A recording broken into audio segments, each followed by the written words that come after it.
Welcome back to Fallout, which was very fitting given we have a cat on camera. Um, Hi, welcome back to Fallout New Orre. I am your host and evil mastermind DM Bucky, and these are my lovely players and guest starring Luna, the cat, Luna! She is so good. who doesn't seem to mind that she's having her bath on camera. She has no shame. She's an exhibitionist. Oh god. Does not mind a bit. Alright. Last time on New Orre. Let's see.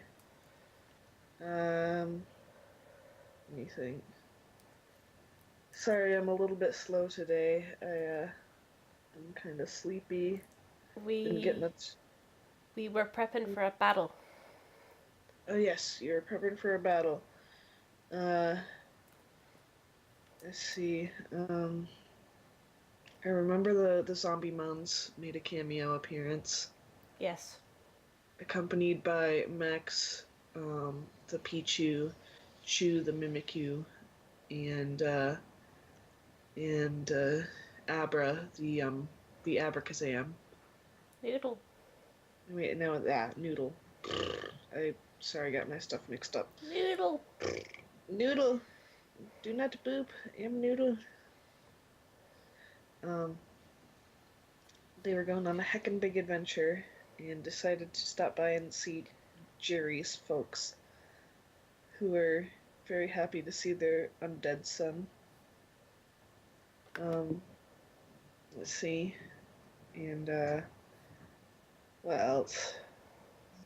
Yeah, you like gather around with the townspeople and talked about your plans.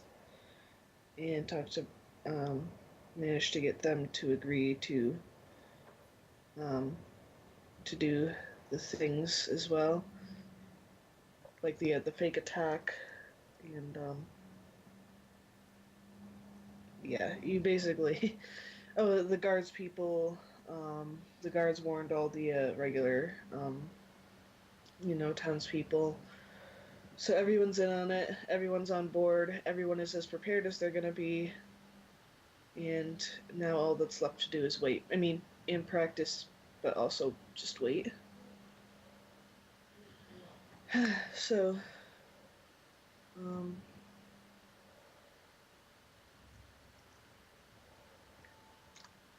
moment. I don't know if you guys can hear her grunting. Oh god. She's trying so hard. You grunting? Is it effortful? She's like, Existing is an effort, Hannah. You know this. True. Andrea. You said. I know. I'm regretting my life choices. Let Andrea do the thing. It will all turn out for the best. Hunter, that's not even what she's doing. Don't poke me. Now everyone's gonna poke me, aren't they? I'm not gonna poke you. Yes, you are. Don't lie to me. I'm far too lazy. I'm also watching Luna. Fair. She is rather mesmerizing. She's so good. That and my sleepiness. That along with my sleepiness is part of why I'm so distracted. But anyways, thank you, Hannah, for that. Andrea. Please appreciate the effort I went to do that without disrupting her. That does take some doing. Okay. Andrea. Yes. Roll tech education. I am not going to tell you what the DC is because I learned my fucking lesson last time. Is it 35? Is it a swine up? Shut the fuck up. Oh, okay. Goodbye. Bye, Luna. Ow. Why must you hurt your mother like this? I didn't mean to. Luna just kind of watching us reproachfully from over there. Luna's just like, don't talk to me that way. I'll have my bath over here. She loves her pillow. Good. 24. That is not a successful roll. Damn, does that mean we don't get the candy hammer? It's not the candy hammer. Ah, Can I so what use you're saying sympathy on is this? we can still have the candy Sure. hammer. 24. Andrea, do Yes. you need to let someone help you with that? Yes, I could. Plus What, 8. what's the skill that you're rolling? Tech Tech edu. education. Ah, yeah. And Jolene is How hella about tech a educated. 34? Nope. What the hell? It was 35. Yeah, it probably was 35, all things considered. Damn it. I never said it was 35, so there. I will try again next week. I want to know. Try. I'm sure we'll find out eventually. I mean, you were there when I poked Bucky a bunch to ask him about this. Yeah, but did I know what it was? I was gonna say, I definitely don't know what it is. Oh, Like, I will wait. Like, I know that stuff and things, but I don't know what stuff and things. Oh my god, Firefox, calm down. No, wait, Chrome. Oh my god, Chrome, calm down. Andrea, can I give them a hint? Yes. It was inspired by Guardians of the Galaxy. Oh, God. Oh, yes. I still have no idea what it is, but I'm terrified. Oh, okay. Oh, no. Now Oh, I remember. No. I thought you were, like, thinking, like, I thought you were talking about it, like, during last time's game or something. No, I remember now. Mm-hmm. Good. Yes. Okay. Okay. So yes, you understand why the DC is not a 35. I will try again next week. It's a 45. It is definitely not a 35. It said 45. I feel like she should get a bonus for already having psychic and or telekinetic powers. Anyway. At some point, Layla is going to want to go out of the city limits to talk to Maws. Right, Maws is just chilling. Does anyone want to come with Layla to talk to Maws? Eggsy would, but Eggsy is a bit busy. What's X? Okay. If Layla is leaving on her own / with, Layla's Pokemon, Jolene will likely come with her. Okay. Honestly, you'd never leave Hodge to take care of anyone. Hodge is staying with Eggsy to look after the eggs. My point still stands. He is still attempting to net. This little crab claws. At least one of the eggs, in addition to wearing an egg... No, actually, I was going to say one of the eggs might be wearing one of his quote-unquote hats, but actually he'd wait until he had 14 hats so that they could all have them at once and no one would feel left out. Oh my god. He is learning from Eggsy. And meanwhile, Eggsy is just standing in the middle of them, turning and rotating, turning and rotating. No egg unturned. No egg unturned. No one left behind. No egg unturned. Rotato. Yeah, Layla is going to go with Jolene to the outer limits, I guess. Maws is chilling in his hiding place. He looks up as you approach. Hello. Hi. Maria misses you. I miss her too. We might try and sneak her out to see you at some point, but we probably want to make sure it's safe first, I guess. I'd like that, but only if it's safe. Speaking of safety and stuff like that, we were talking to Mayor Dustin and some of the others about, our strategies for the upcoming attack,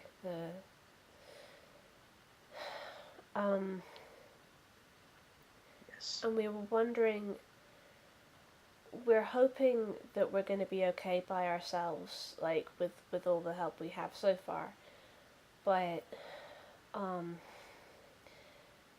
if things get dire, would you be able to come help us? Yes. I just hope that. And he seems quiet and thoughtful for a moment. I don't know how to put this. Well, for one, I hope it doesn't come to that. Mm-hmm. But for another.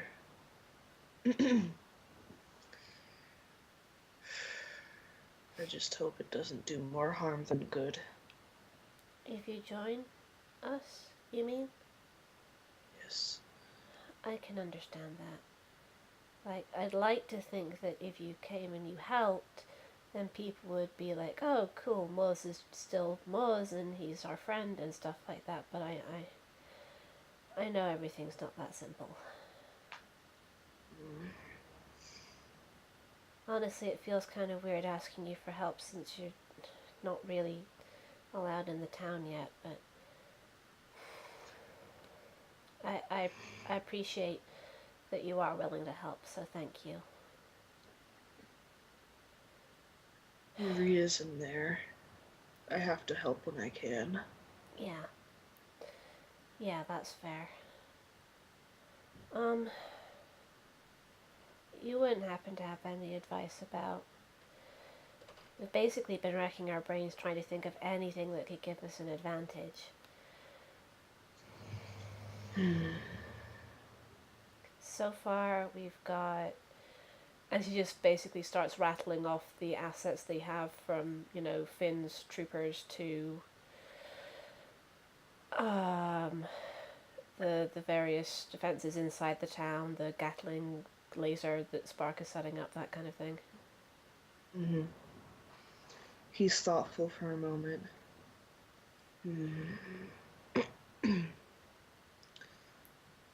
Tell me more about these people. Which ones?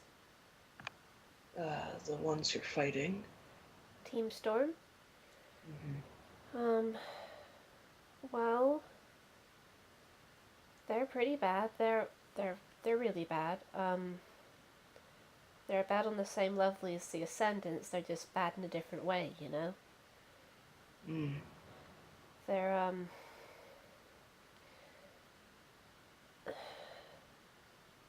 they are just as vicious as Talon was, but it's worse than that. His ears twitch a little bit. Oh, I'm sorry. Maybe I shouldn't have. No, it's... And he's thoughtful, and he goes, it's just that every creature fears something. Well, I can't think about what Arcus would fear. I mean, Team Storm is primarily electric type. That's the type of Pokemon they use, so I guess anything that's strong against electric type is probably a good start. So only ground. Mm-hmm. Did someone say Tyranitar? Wait, is Zazu rock ground? Rock dark. Oh, rock dark. She actually switched out of ground when she evolved the last time. Do we have any ground types? She's still rock type. Cadus is ground. Oh, yeah. And still angry. I tried so hard. Yeah. It's still your Skype profile pic. Sorry for one-shotting your boss. Anyway. Oh, actually, Dali, I was gonna ask your permission to change it to the Frillaron picture. Oh, absolutely! I would be touched if you did. Aww. Yes. Mm-hmm. I'm glad you like it. Maws is thoughtful. They believe in survival of the fittest or strongest, but like to the extreme. They think anyone who's weak, according to them, deserves to be taken over and wiped out and enslaved. And they are massive misogynists. They think that women are inherently inferior to men, and what else? They base themselves on like old world Vikings, except they get it really wrong because I don't think Vikings had misogynistic views like that, and I don't... Anyway. They hate Oh God. Oh God. That's why I said it. Moss. Honestly, actually, Maws, I don't think they'd know what to make of you, because, like, you're really tough, but you're also really feminine, so they'd be like, what? What? Well, they probably... They're probably the kind of people who think that pink is a girl's color, like, just for girls, and oh, that means it's bad. He is silent. I'm so sorry. You have triggered the tranquil fury. Frilabeth is sitting smugly on top of Aaron. Oh. He roars. Okay, I'm sorry. You know that I still like pink, right? I'm going to eat them! I'm okay with this.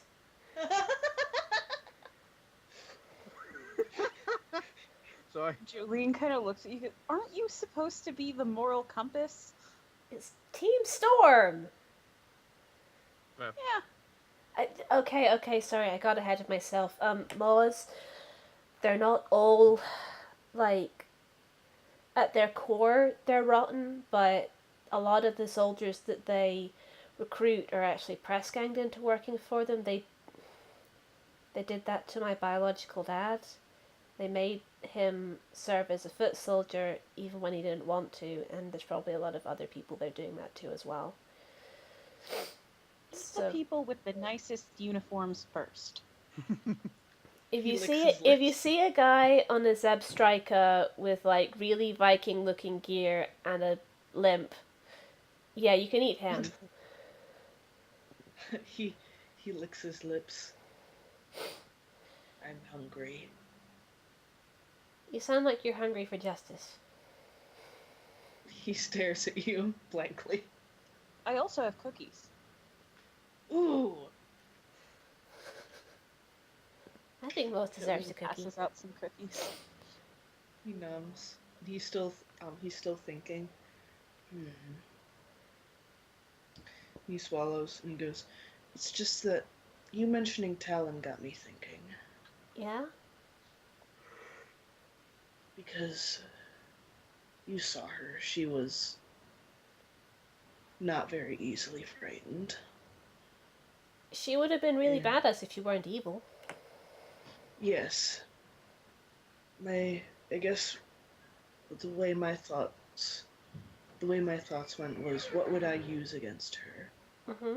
And I don't just mean in terms of Pokemon type. I mean, the only thing she was scared of. She would never say it, but, and perhaps fear isn't the right word for it, but she would never go north. North. Yes. What's it? Some of the zombies are going up north. What's up there anyway? None of us are quite sure. Few are permitted. Permitted? Oh, like she wouldn't let any of you go? No, like, she wasn't permitted either. No one's sure, but the forests twist you and turn you around when you get far enough up there. A lot of Pokemon have come to believe that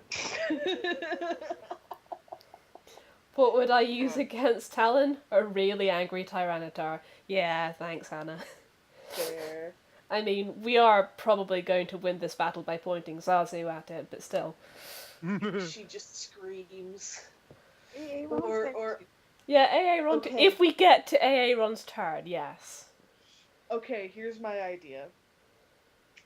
Take Hodge, Put Mega him Evolve on Zazu. put him on Zazu's head, so he's facing in the other direction. Yep. And have them turn in circles while they scream, so it's just like these dual laser beams of death. Yes. I thought they weren't able to move. Damn it. Fuck. Okay, but in theory. I should be Put them against on this a plan. lazy Susan. Oh my god. Yes. No.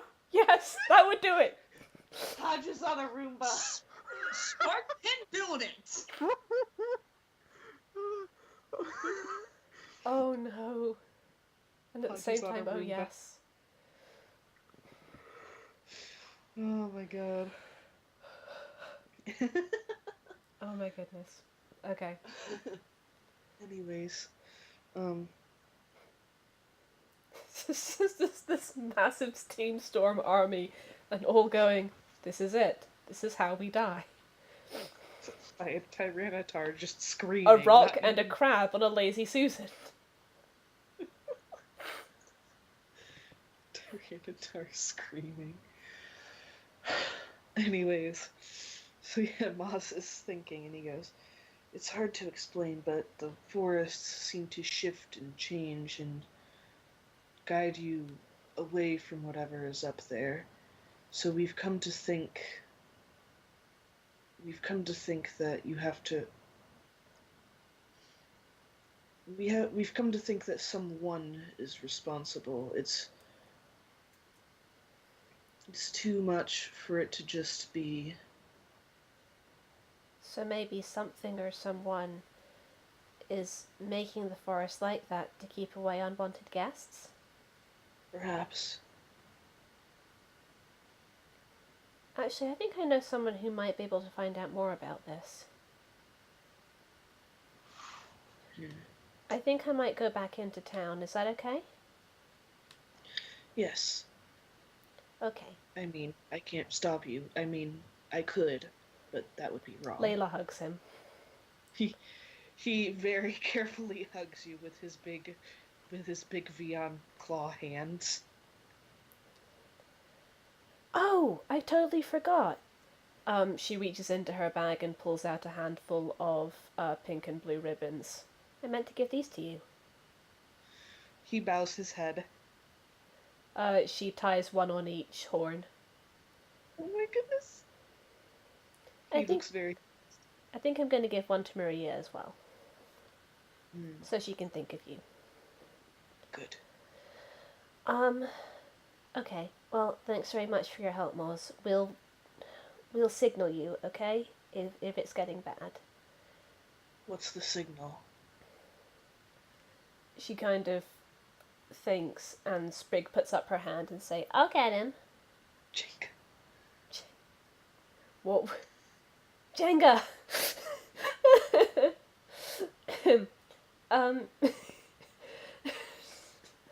Okay, if you hear Zazu or Hodge yelling Jenga, come and get us.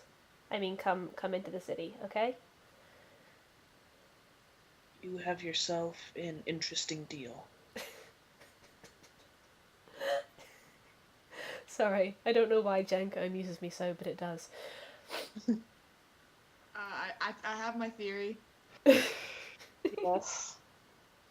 Critical Role. Yeah, that'll be it. Anyway, so what next? Sprig kisses Maws on the forehead and goes off with Layla and presumably Jolene back to the Gatheon port. Maws carefully tries to kiss her. Aww. She just kind of like holds out her cheek so he Josh, I can. swear to God. Did Josh He poked you, didn't did he? Josh poke you? Oh, what a meanie head. Mean face. With the face. How dare the he? eyes. How dare he have a face? How dare he have a face? You alright, Nelly? I poked him back and he just grinned at me. Same.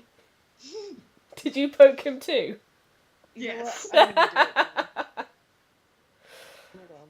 Oh, the poker has become There. the pokey. Hannah, you gotta poke him too, and Hunter, poke him. Who are we poking? Josh. Josh. So yeah, Maws gives Sprig a kiss goodbye, and Sprig heads off after Layla, who is... Going to find Spark. Spark is currently at the workbench in the apartment, just getting very, very frustrated with a bunch of metal. Hey, Spark, what are you... Do I want to know? It's not working out as well as I want. I've been thinking of taking a break. She leans down and gives Spark a kiss on the cheek. Hey, you know how the zombies and stuff were talking about something weird up to the north? Yeah?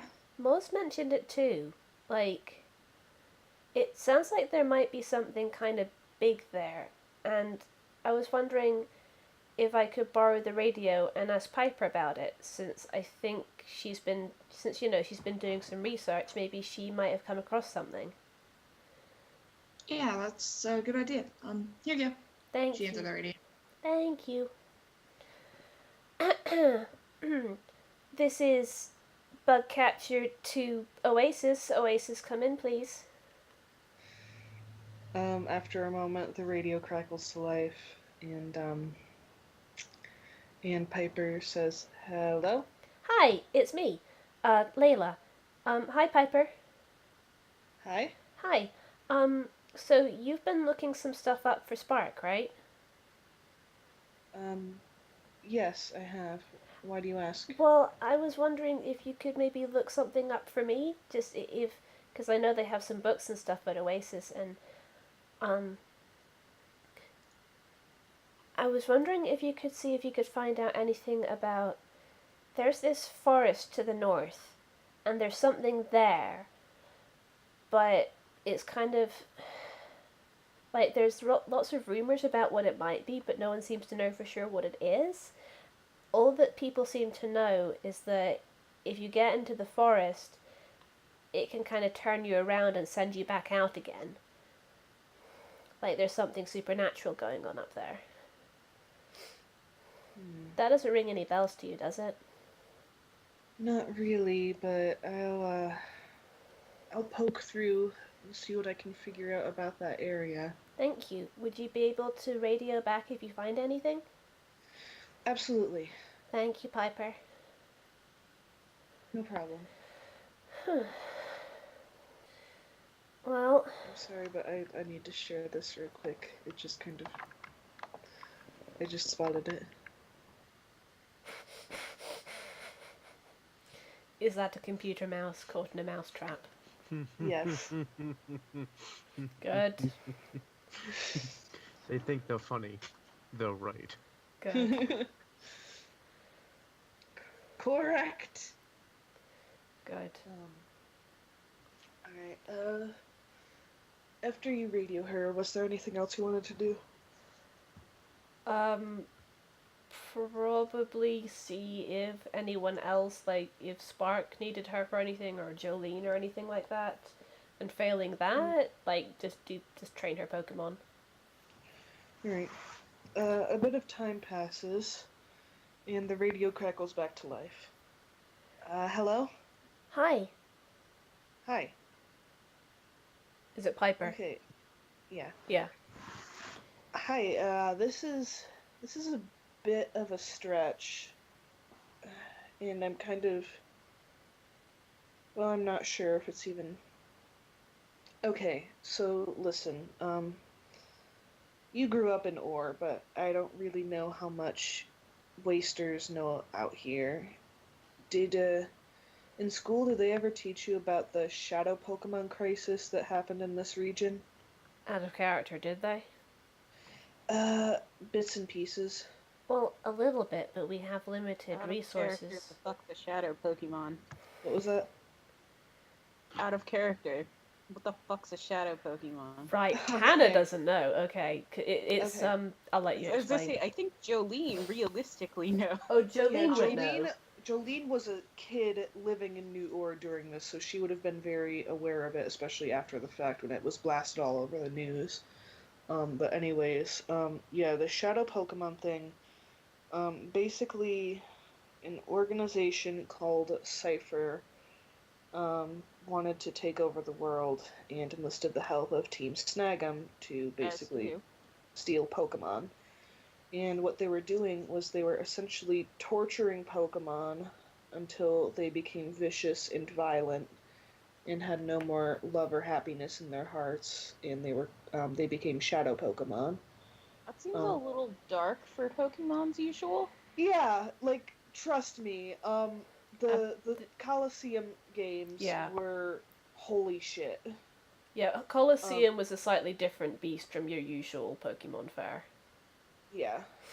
Yeah, Coliseum was a pair of side games and they were fantastic, but they also should have just marked it T for teens and gone ahead with the swearing like they clearly wanted to, and the blood. Um, Okay then. yeah, honestly. Oh god, Mirror B's theme is stuck in my head now. Oh God, Mirror B. Hold on, Hannah needs to see this. Does she? She will be this earwormed being. so fucking bad.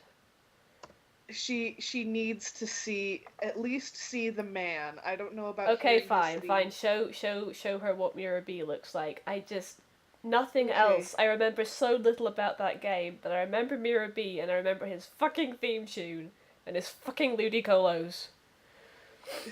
Yeah, he was. His fucking Ludicolo's were tough. Alright, so here he. Mean essentially nothing to me. Alright, here he is from the first game. The fuck is that? It's a Pokeball The afro, hell? clearly. And here he is from the second game. I swear I've seen that person on the back left before. Yeah, those are his underlings, Folly and Trudely. Is he shirtless? Yes.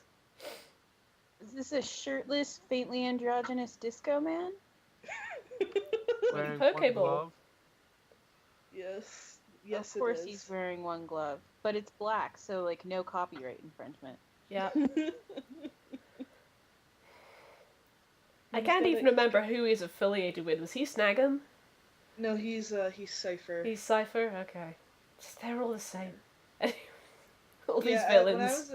when I was a kid, I was really confused about it, but I've mostly figured out. Like Snag'em, like Cypher is the people who actually want to take over the world and fuck shit up. Snag'em is just the people that they're paying to steal Pokemon for them. Fair enough. They're like a low budget Team Rocket. Yeah. Anyway. Except they actually succeed. Okay, so if Jolene is here and Piper is Low mentioning budget, but more competent Team Rocket. how very no, fair, that's fair. It's like, Jesse, James, you've got to let the Pikachu thing go. He is the most powerful Pikachu and it's just one Pokemon, guys. Focus on the bigger picture. Anyway. Who cares if he's the most powerful Pikachu? That doesn't mean he's the most powerful Pokemon.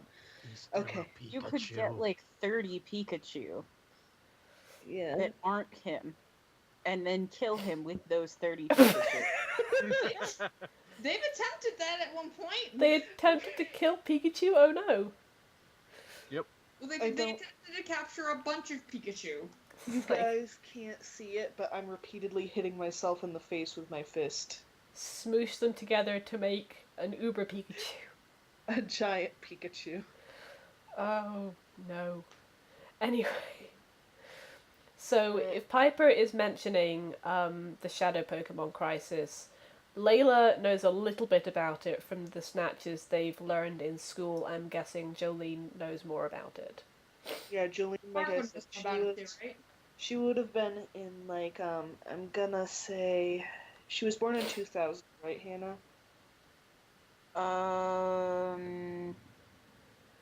Yes? Sounds right. She would have been a pretty young child when it actually happened. Hold on, let me double check. Alright, she would have been 3 the first time it came around, and then 7 the second time. Because, of course, it happened twice. Sequels. Yes. Why did this happen twice? Sequels! Because remnants of Team Cypher pulled their shit together and tried it again. Because Mirror B was tired of wearing a shirt. I don't know. Anyway. I'm so upset. You know what, I'm gonna... Just because you keep mentioning Mirror B, I am going to... I'm so sorry. Okay. It's the thing I remember Mirror most about it. B. Mirror the theme. No. I think I already linked Fuck. it. Hannah, do not listen to it. It will earworm. I'm not even gonna. Good. Do it. Good. Do it. Do it. No! Do it. Do it. Do it. Stop peer pressuring Hannah! It's so good. It's so earwormy! Exactly. You can't make me. It's true, we can't. She is the master of her own destiny. Oh wow, we're thinking of different themes. What's up? We're thinking of different themes. Oh yeah? I'm thinking of the one that goes da da da da da da da da da da. Anyway. Interesting. Yeah. Anyways. Oh, Miracle Bee's imitation groove. I remember Miracle Bee. Anyways. So yes. So yeah, Spark and Layla are there. I'm guessing Jolene. I don't know where Quinn is though. I didn't have any thought about it. I mean, Quinn could probably be there as well, and like Probably. get the exposition. Yeah, sure. Alright.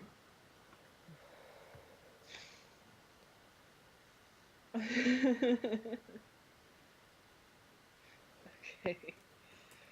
Sorry. Just. Anyways.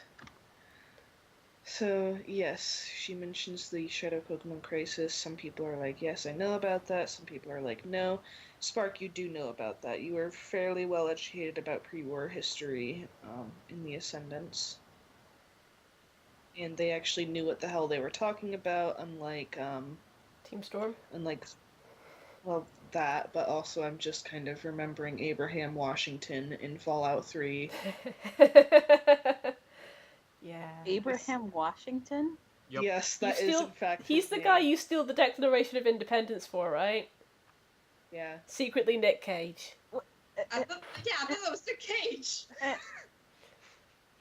In fact, like, at one point, while Jordan was playing Fallout 3, she, like, talked to him, and, like, he gave her the quest, and she put the controller down, and I was like, Jordan, don't. And then she goes, I'm gonna do it, and then I'm like, Jordan, and then she's like, I'm gonna steal the Declaration of Independence, and I go, God fucking damn it, Jordan. I mean, how else are you supposed to respond to that? The quest is literally to steal the Declaration of Independence. You're not stealing it, it's Yeah, you there, being unguarded. Borrowed. It's Borrowed borrow. without I'm permission. going to borrow the And with Declaration no of intent Independence. to return it to you. Okay, look, it doesn't have an owner anymore, ergo you can't steal it. Damn, he's got me there.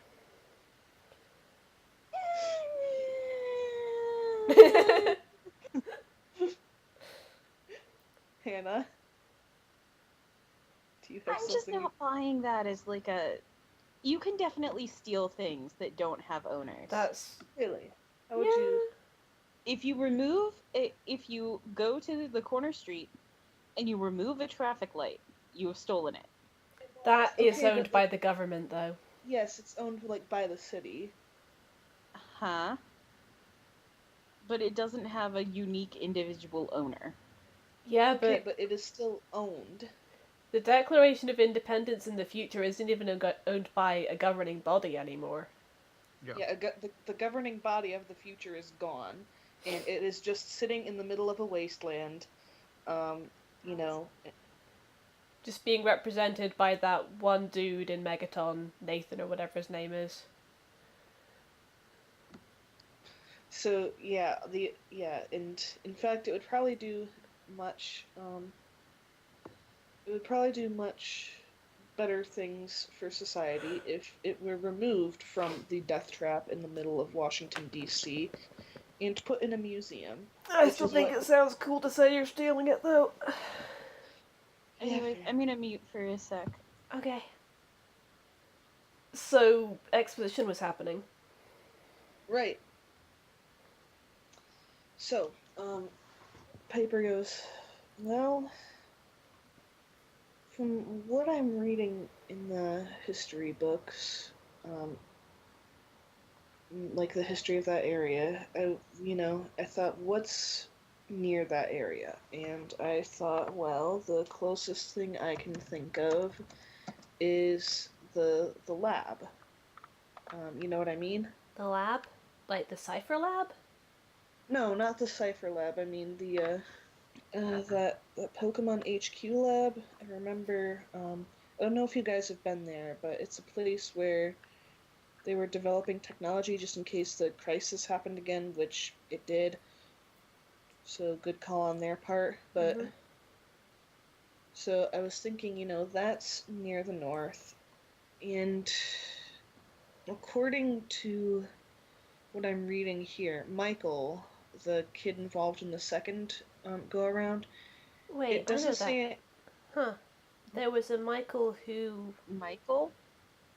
Yeah, That's who I named Mikey after. yes. Well, Michael, the kid involved in the second time it came around, it doesn't say anything about Wes, but Michael, at least, released all the Pokemon that he caught during the crisis after it was over. What happened to them? It doesn't say, but that's where he lived, so Hmm. it's a bit of a long shot, but maybe they have something to do with it. Because, The Pokemon from the crisis? yes, the Shadow Pokemon. But they're not Shadow Pokemon anymore, right? No, he had them treated after he captured them. Well, it sounds like it might be a good idea to check it out at some point, but I don't know. What do you guys think? Sure. What the fuck? Hmm? Yeah. Hannah? No, that was my in-character response to all of this information. Oh, okay. I mean, it is worth it. It's just got any fuel left maybe after the battle. I don't know how much fuel we have now. I'll have to Yeah. do check. Yeah, I think you're right that we shouldn't go before the battle. We should save fuel and make sure we have enough to take the vertibird out to the boats. But yeah, maybe we could check it out after the battle. Yeah, we can go. We'll go as soon as we can.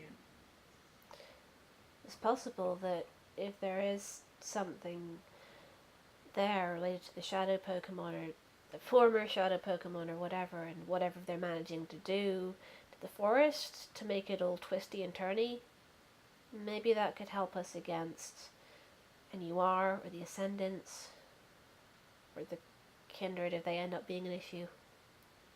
Thanks very much for your help, Piper. No problem. I know it's a bit of a long shot, but I just remember that there were some legendary Pokemon involved in that crisis, so. Oh, huh. Do you remember which ones? And you hear some pages turning. Let's see. In the first go around of it, the first crisis, they turned Suicune, Entei, and Raikou into shadow Pokemon. Ugh. That Um, sounds really What the hell scary. is a Suicune? What was that? The legendary dogs. Oh, I love dogs. Also, Legendary. Well, they're more beasts than they are dogs. Well, they also, are isn't they are Entei dogs. something? Suicune is ice. Water, actually. Oh, water. Type of Yeah, here, I'll grab a picture for Hannah. Alright, left to right, is Raikou, Entei, and Suicune, Hannah.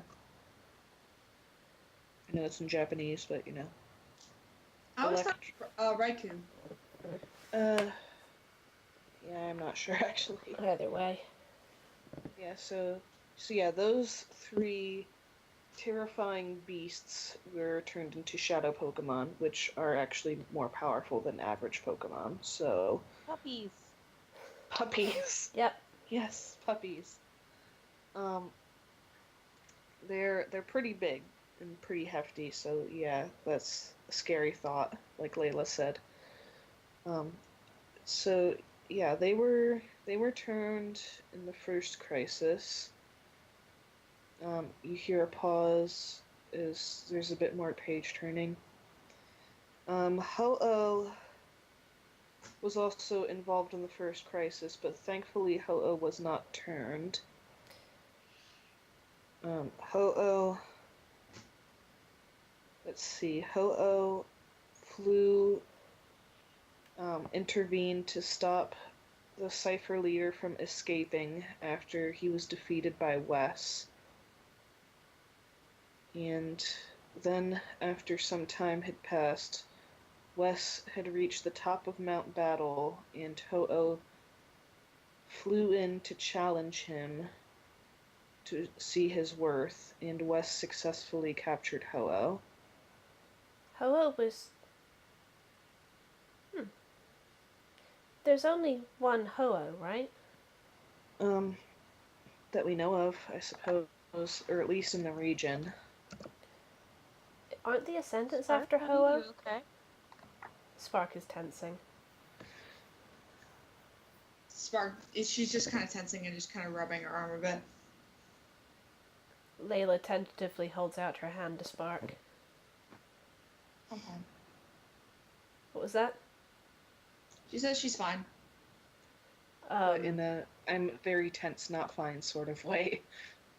From the sounds of it, at least. I don't mean to make assumptions. If Spark doesn't take Layla's hand, she awkwardly drops it back to her side. Oh. But yeah, so I guess it's possible Ho-Oh might be up north. And you hear some more pages turning, a little bit of a pause. In the second crisis, Moltres, Zapdos, and Articuno were turned into shadow Pokemon. That's And also not great. And captured and cured by Michael. Oh, shit. What? It says something here about Shadow Lugia. Shadow Lugia?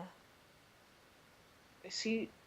It's hard to explain just the gravity of this, Layla, because you can't see the picture, but this looks totally different from regular Lugia.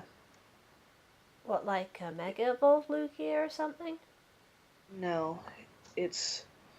I don't know if you've ever seen Lugia or pictures of Lugia, rather, before, but... I've seen a picture of Lugia.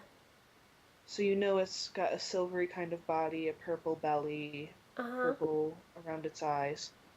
This thing is completely reversed. It's got a very dark, shadowy purple body, and white belly, scales, and white around its eyes.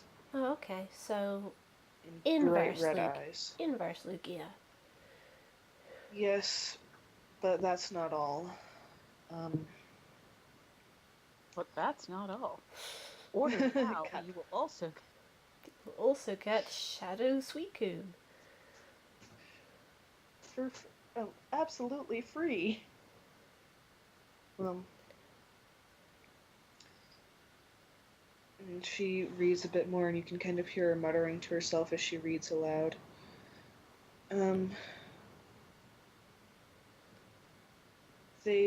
Wow, it is raining really hard outside. They, cipher the people involved in creating Shadow Pokemon.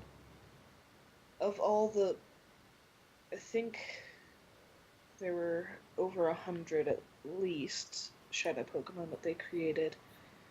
And of those 100 plus, Lugia was the only one that they made supposedly incurable.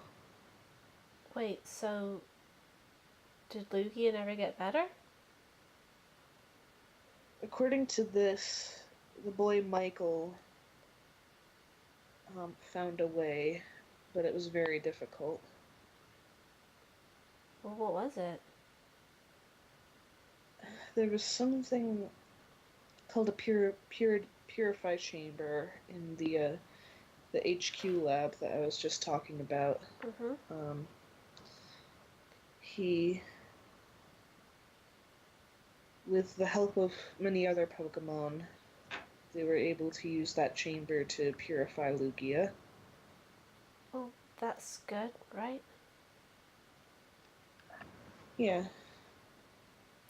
I just feel bad. Hmm. I mean, this was all 200 years ago, and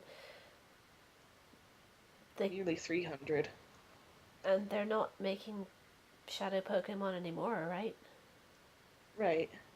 Like that's the thing that's in the past, right? Yeah. Right? Right? Right? Someone do intuition roll? I was gonna say.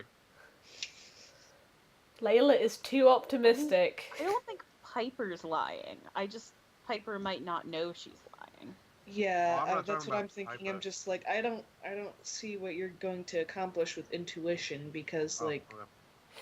Roll well, a I mean, like- cult to feel your spidey senses tingling. yeah, it's like, because, like, I'm just like, I'm not sure what you're trying to roll intuition on because Plot! Roll intuition on Bucky. on Bucky, okay. Hannah can do it. She's a glitch bender. And if need be, I can give a Jolene plus roll 8. metagaming. Yeah. Metagaming. Yes. Actually, Jolene's been around the block enough, and Spark is pragmatic enough that they're probably just exchanging a look going, yeah, nah. I'm This is relevant.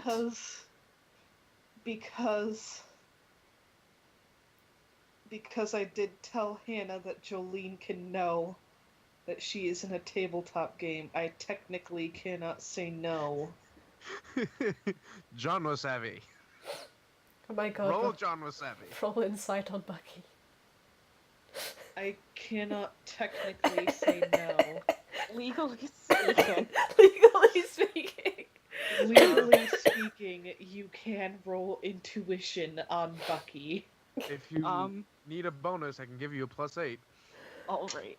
I'm just gonna... I'll see how I do on my own first. Words cannot express how salty I am right now. Also, Hey, is reminder, we have a bunch of rerolls stockpiled. Bucky is the DC This 35. one has 21 rerolls left. Yup. Words cannot express how salty Bucky I is the am DC right 35. Bucky, of all the flavors in the world, you had to pick salty. Are you fucking kidding me? What? What Are did you she get? Kidding me? What? I do Oh. believe that is a 37. Holy shit! Holy shit! There are 4 fucking 6s. 5. Six. No, yeah, 4 6s. Holy fucking shit! The dice have demanded she know. What's the DC 36? You know what? I'm gonna tell you all my plans. I was thinking, damn it. Oh, good. Okay, give me a minute here to process what just happened. I'm the- sorry? Good. No, you're not. Don't even say it. I'm so upset. I can do it. And you know what? I gotta give you a slight bonus because of your new class too, so Wait, Fuck new it. class? Is her new class metagamer? not quite, but Similar. okay. What is I it? took the motif and ran with it. I'm so happy. I'm so proud of my 200-year-old daughter. Also, while Bucky is typing, I am going to relocate so that I can keep playing without keeping Thea awake all night. Okay. Bye, I'm Thea. so upset. She said goodnight back. I don't know if you heard her. Yay. Love you, Thea. That just gets like Alright. a paragraph Bye, of like what all the like the twists and turns of this campaign are going to be in the next couple of sessions. Suddenly knows everything about all of our backstories. Oh god. If that happened, I think I have this like weird idea that Quinn and Jolene Quinn and Jolene just kind of respect each other. I, I, I cannot come to terms with the fact that this is a paragraph I'm typing right now. Bucky, here's the problem. It's not a paragraph. It's a swine-ub.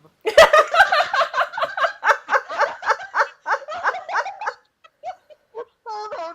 Can someone please give that to out of context quotes? That's not a paragraph. That's a swine up. Oh my god. What as I was saying, Bucky, the problem was that you gave her a chance to roll. And so of course that bullshit occurred. The thing is, I technically couldn't say no. Legally speaking. Well, I just quickly checked the subtitles page, and yes, no, it's a swinub is already on there. okay, well, time to link it to quotes. Sorry.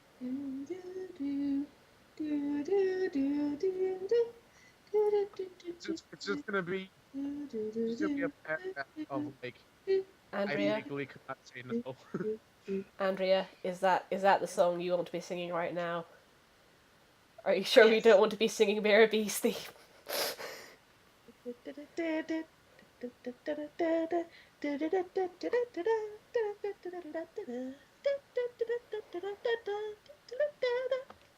I kind of want to listen to it now, but I can't because I'm streaming.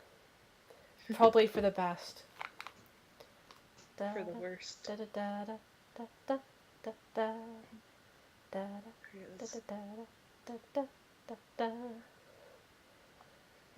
Song that has not been in my head for years.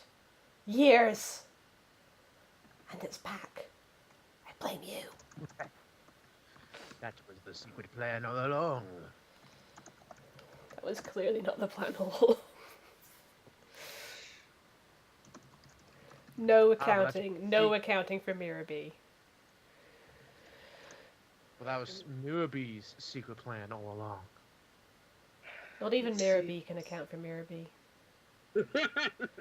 Okay, I am not telling you all of my plans, I am just telling you my plans related to this. And then we will know for sure whether it's something that we want to do before or after the battle.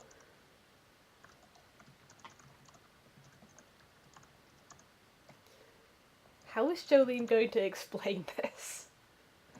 Oh my god. I don't know. Supernatural ghoul Or senses. gold things. When shall explain it with more magic bullshit. I mean, she does have supernatural powers. Like, in addition to the glitch bending, she could sort of not read Maria's mind exactly, but she had the quick cinematic. She saw a cutscene of Maria, so So basically, if she does this, Quinn's just gonna like start looking around and be like, "I'm gonna save that for when she actually says it." But assuming she's going to tell us. She might just keep it to herself. Bucky, love, would you mind muting while you're typing? Oh, my bad. Sorry. Thank you. Of course, now it's just eerily silent.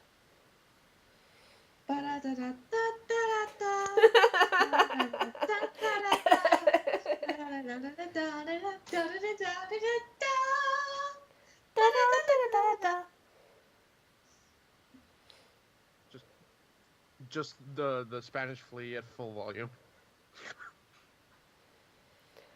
Okay. There. I'm gonna go to the bathroom. Flush away all of my hate. Is that what they're calling it? Okay, but press send first. Just to make sure it was clear, BRB. Yes. Hannah, tell us everything. Give her time to read it first. Hannah's like just gonna be a teacher. She can read things in like a millisecond, I think. Yeah. So is the new class like Oracle or something?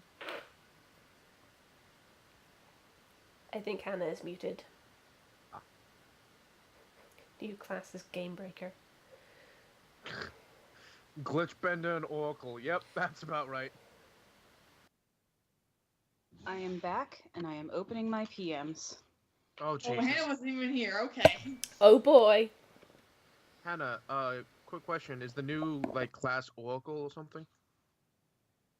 What? The new class that you're in, is that like Oracle or something? Yeah. Okay, cool. Yep. Oracle and Glitchbender, metagamer. All right. Hannah, Please tell us tell me everything. Please tell me it is just I have no plans. Just like repeat, like it's the page from The Shining of just I have no plans repeated like 1,000 times. All work and He no actually play. just sent me a PM that said I made everything up as I go. Fair enough. Jolene shrugs and says, "All right then, let's try going north." Okay, so I don't get to do the joke, but if you had like come out with this like big thing, but like, oh, what's really in the north is this blah blah blah blah because magic reasons, Gwen would have started looking around and going, man, I didn't know they got out of the obelisk already. I actually had to re-listen to that session to get Frilla best description. She's very oozy. Mostly I was like, did Hannah specify which side of Frilla Beth's head was missing? Probably at some point, yes. Well, That sounds like the kind of thing I would Okay. specify and then never write down and then switch occasionally. Okay. well, It's according the to hump. me, it's the left for now. It's the hump Okay. from- Because from that's what I Frankenstein. drew, and then I listened, and then it didn't say in her introduction, so I'm like, okay, I guess it wasn't specified. It's the Okay. hump from young Frankenstein. It just keeps switching sides. I'm ready to keep suffering some more. No, you're not. No, I'm not. What does Jolene do with this sudden epiphany? Jolene kind of staggers backwards and then grabs onto Spark's shoulder for a second and says, all right, kids, I think we should go on a field trip. Jolene, you okay? You remember that vision thing? Yeah. They're getting wordier and more specific. I love Jolene so much. If Jolene knows that she's in a game, I hope she knows that she's a lot of people's favourite. Hold on. Well, should we go now or should we? We should go now. We should take the vertibird, and we should try not to get lost and starve to death in the woods.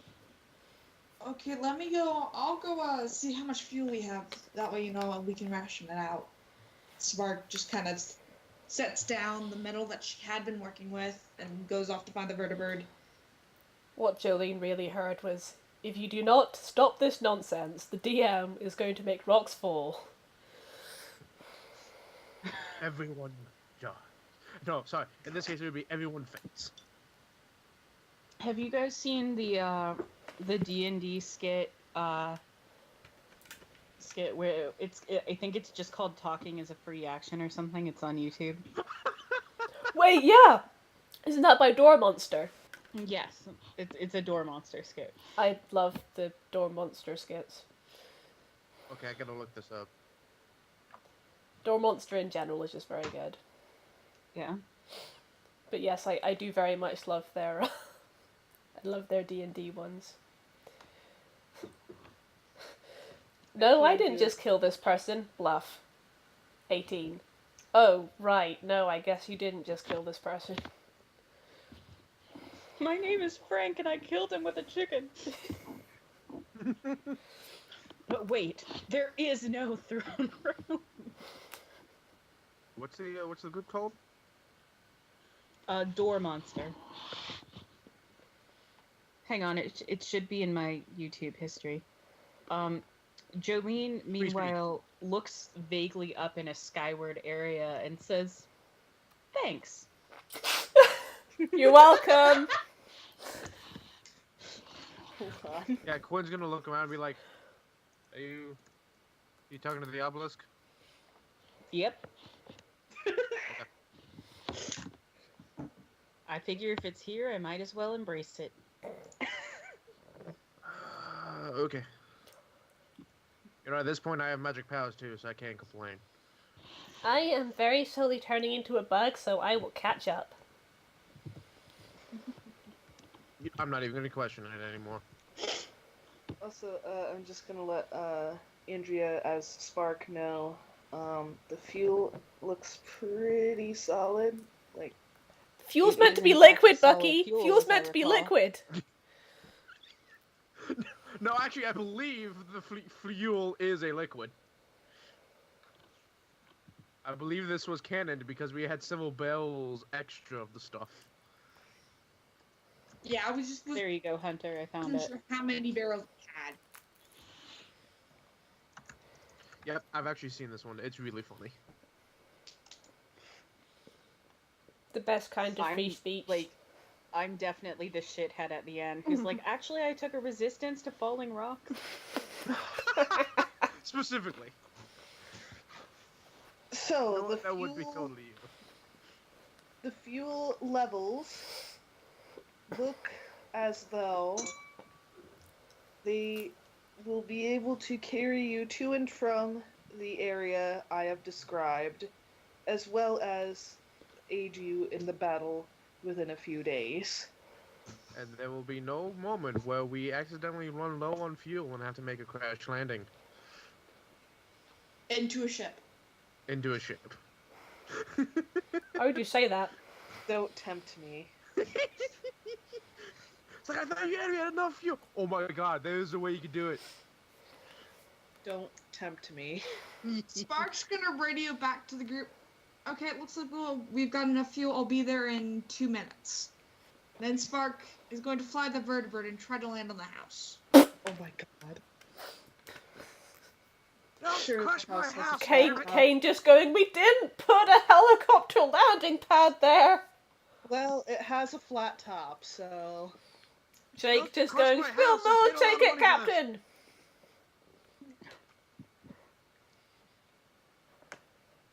I'm just thinking about the dwarves with their garbage can. Just, hey, that's my house, man. Oh, My house! My house! Are Jake and King coming with us? Oh yeah, Do they want to come you with can us? discuss this off screen. If you ask them to come with you, they basically say, "No, I'm good." Because they're We'll like, hold they're- down the Sounds fort like a here. terrible plan. We're You guys not are gonna crazy die in the woods. role-player See ya. characters. It's like, we're They're NPCs. We don't have basic- plot immunity. Yeah, they're basically like, you know what, crazy old lady saying that there's shit in the... that they need to jump in a vertibird and Crazy just fly off. lady saying she's seeing things. Yeah, I'm good. I'm good. Hey, you should always pay attention to the crazy old lady who's saying she's seeing things. Oh yeah, because It's true. 90% of the time she's right. It's true. In Fallout 4, she was right. I was about to say that, damn it! I was literally about to say, see also, Mama Murphy. The face of death. The crazy old lady that knows things is like a pretty standard trope. See also, Mama Murphy. Face of death. And it's angry. It's so angry. It's wearing its angry eyes.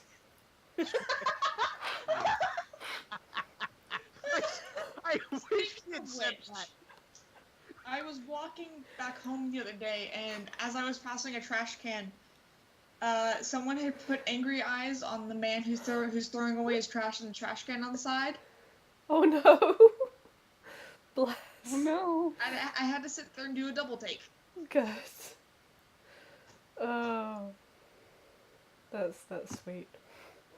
Hold on, I'm now obligated to find and post this. Are you? Good. Yes, because he Yes. is Bucky.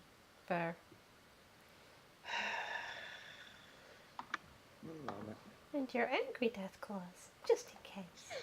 Alright, here you go, everyone. I'm sure you've seen it before, but you just Yeah, I love the little bear who puts on his angry eyebrows. Yep. You've made him angry. Oh, you've made him angry. just chilling, and then wham, smashes his face into the table. That's angry. I love it too because if you think about it, like if someone was angry, like if you got someone so angry that they slammed their head into a desk, that is totally what they would look like too. Just wham. It's like a barbarian who's trying to inflict rage on himself. No. Oh my god. You have to take at least one pointed out. It's cool. I slam my head into the desk. And here's your angry eyes, just in case. I think in this case it would be the angry eyebrows. Oh no, now you've done it. I'm sorry, but I happened to see another link and I just had to read it. Was it the Ron Perlman one? Yes! Good. Wait, what? Okay, I so personally endorse our president going to war with North Korea. Not our military, of course, just the president. I'm cool with this. Literally just him. War never changes. Bye. I was just like, is he gonna make a Fallout joke? Nope, even better. Oh, I love him. Okay, so we're going on a field trip. Yes. Y'all can get in the damn vertibird. We better hurry, because Sparks is not going to be able to stay on the top of the house for very long. Layla is going to use one of her... I think Layla could wall climb. I think she might just wall climb up to the roof. Is she Spider Girl now? She's Butterfly Girl, but she can still wall climb, I think. I just need to find it. Jolene just kind of shrugs and jerks her head at Ron, who picks her up, gently places her on the roof, and then Jolene puts her and Zazu in their Pokeballs. Tall. Okay, I don't think I Now all have. three I of don't them think on I the roof. have. I don't think I have that yet. But she'll get up there with her rope or something. Eggsy turns all the eggs one more time before picking Hodge and making his way to the roof. Hodge waves at the eggs as they go. Bye, babies. Be good for Uncle Jake and Uncle Kane. Tad, don't forget to turn the eggs. I won't, because that's a really fucking metal thing to do. Is it? You realize I don't know, but I'm gonna try to make it like it. one of the eggs is going to come out headbanging. Oh my god. The water type one, of course. That one Okay, It's will the be steel type. that And one. Kane is just like, why? I was going to say the steel type Oh because no, it is because metal. that's so fucking metal. No, the steel type hatches and Tad just points and goes, "That's so fucking metal." No. Okay. Are you So okay? you fly. No, I'm not. I'm dead. Inside and out. You wanted us to go north. We're going north. I did. And now we're going. I have a link that basically describes me right now. Be careful what you wish for. Yep. So you guys fly. Arthur. I Oh clicked no, on not it TV. before I realized what it was. Oh no, Alistair. not TV tropes. How dare you? I Screams get Arthur. sucked in so rarely, but when I do, it's horrible. By horrible, you mean wonderful. She means horrible. Horribly wonderful. I Okay. have things to do. Wonderfully horrible. I teach children, Alistair. I was going to say, I thought you taught college students, but same difference. I teach 18-year-old children. Yep. True. So, So you're flying, so you're flying north, and it doesn't take very long before you pass by that bend that I described on the map. And you're just kind of going, flying over. Well, are you going to fly over the forest, or are you going to land and go through it? I'll probably do a sweep over the forest in case we see anything, and then maybe try to find a clearing somewhere. Okay. Jolene's gonna look down, shrug, and say, "It's not like it matters." Oh my god. Jolene, do you know something we Clearly you know something we don't. Honey, yeah, just land the fucking plane. As you say this, you see a rainbow streak in the sky. Oh crap! Oh, Wait, hello? we saved them before, right? Yes, but Hello, all Oh, they know right. is that you're a vertibird. Ah, Oh, crap. shit. Shit. Landing now. You hear a loud bird shriek and see Ho-Oh flying straight at your vertibird, like extending its talons. So like here's the wait. thing. Oh, Sprig wait. comes out. Sprig comes That out. would be a great time for your magical ability to calm angry animals down. Who has that magical ability? Quinn, I Hi. thought. Oh yeah. Well, while he's doing that, I'm diving. Yeah, Jolene is going to drop her Pokeballs out of the vertibird and then jump on the presumption that hopefully one of her children will catch her. Oh my god. Oh. On the one hand, yes. On the other hand, it's the Dorbs. So whose idea was it to take the vertibird? How else are we It was going the to get? fastest way we were gonna get there. We had to take it no matter what if we Yeah. wanted to do it before. See, this is why I asked, are you going to land outside the forest, or are you going to fly over it? Okay, but here's the thing. Sprig comes out of the vertibird and waves at the Ho-Oh. It kind of, not quite, I mean, like, it doesn't screech to a halt. I want to but, do like, a thing. Okay. I want to lean out because the vertibird has open doors. Just want to lean out to the side and go, "Can you not?" Yeah, it, like, metaphorically screeches to a halt, like it, like, fans out its wings to slow down, and, like, then stops and, like, just kind of flaps to keep in place. And We're not they watch you- ascendants. They watch you for a moment, like, tilt their head curiously, and then fly down to the ground and seem to be waiting for you there. Spark is going to land carefully. Sprig is going to follow Ho-Oh down and just kind of wait with them, and just kind of fidget, and kind of brush out her flower dress, and then just kind of go, "So how are you?" They look down at Sprig. I'm quite alright, thank you.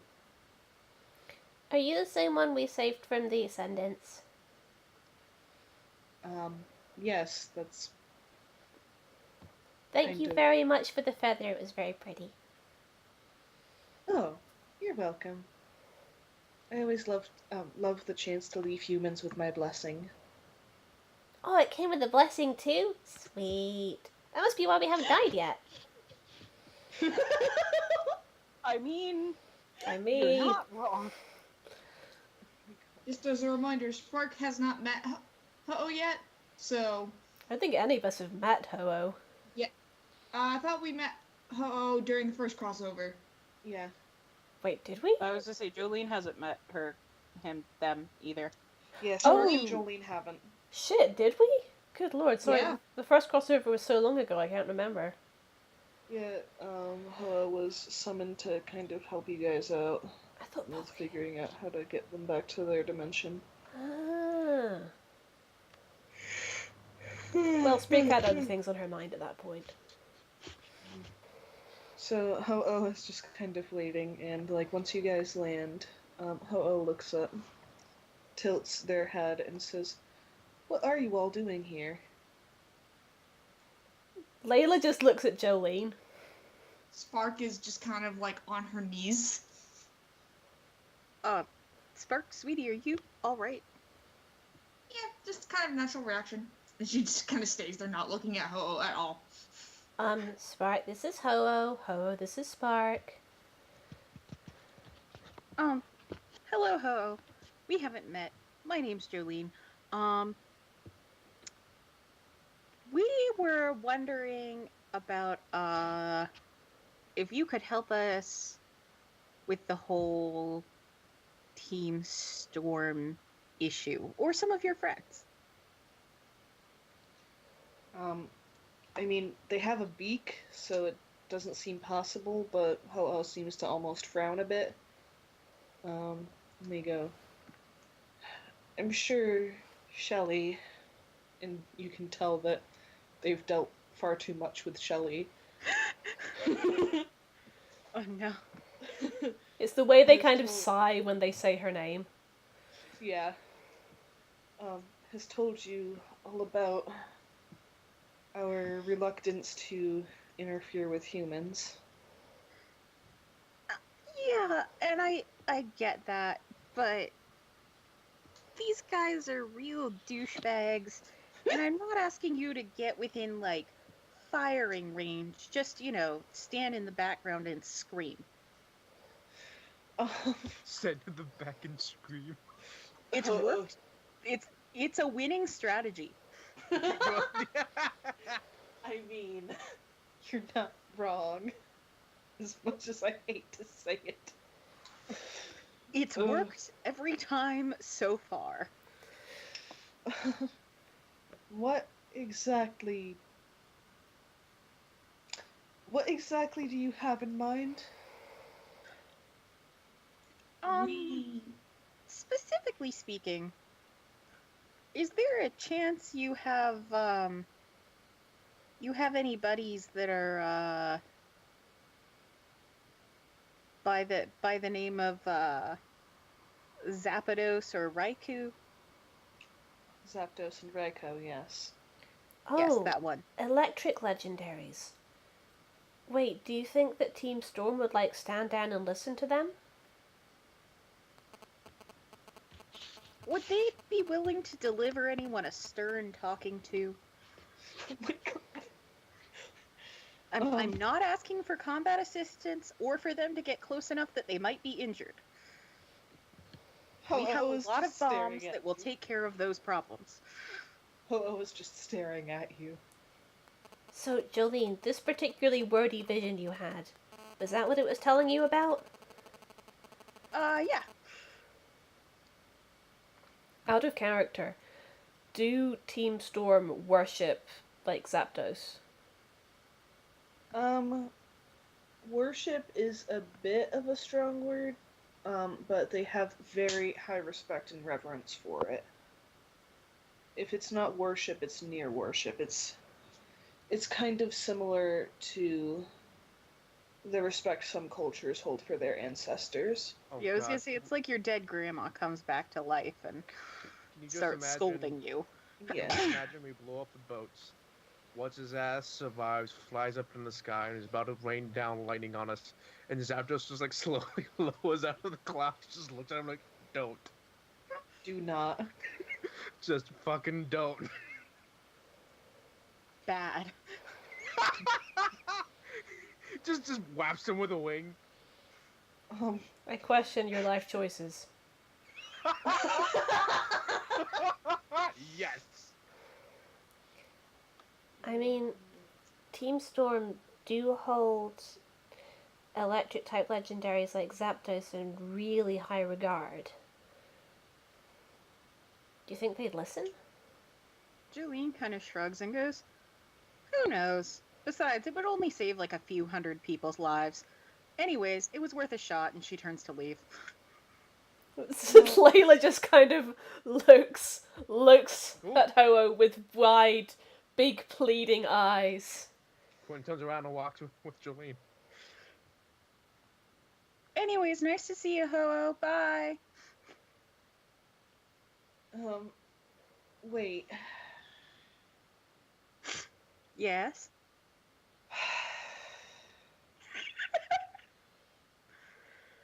I will let the others know that you are on your way and tell them to clear the way for you.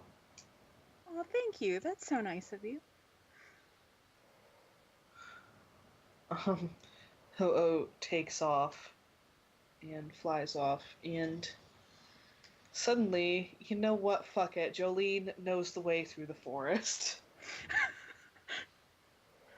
All right, everybody, this way. Yes, Mrs. Obelisk. Layla just kind of walks next to Spark and just quietly says, "I'm having a very strange day."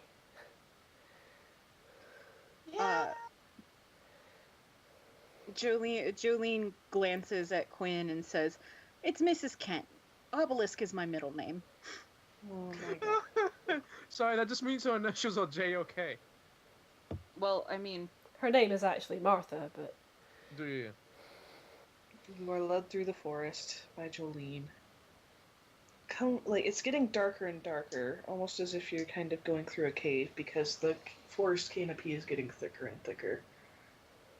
And, and as it's getting thicker and thicker, it, also becomes, it also is becoming more cave-like, not just in terms of, it's dark and there's a ceiling, but also the trees are kind of closing in. It's almost like, you are walking through an entrance to somewhere.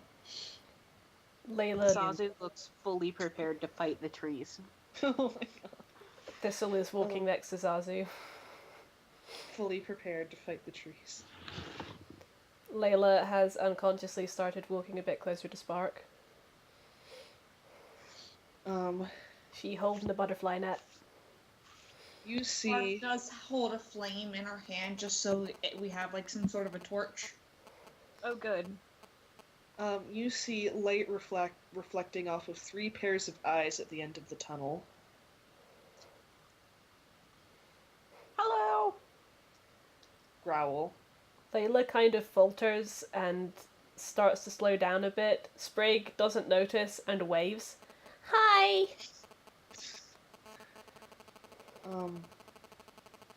They step into view, and it's the 3 legendary beasts. Well, hot damn. Wow. Yep. Spark, when the beasts arrive, Spark does kind of do a little bit of a bow. Wait, are we supposed to bow to legendaries? Jolene, much less religious than Spark, just barely under her breath goes, "Doggies."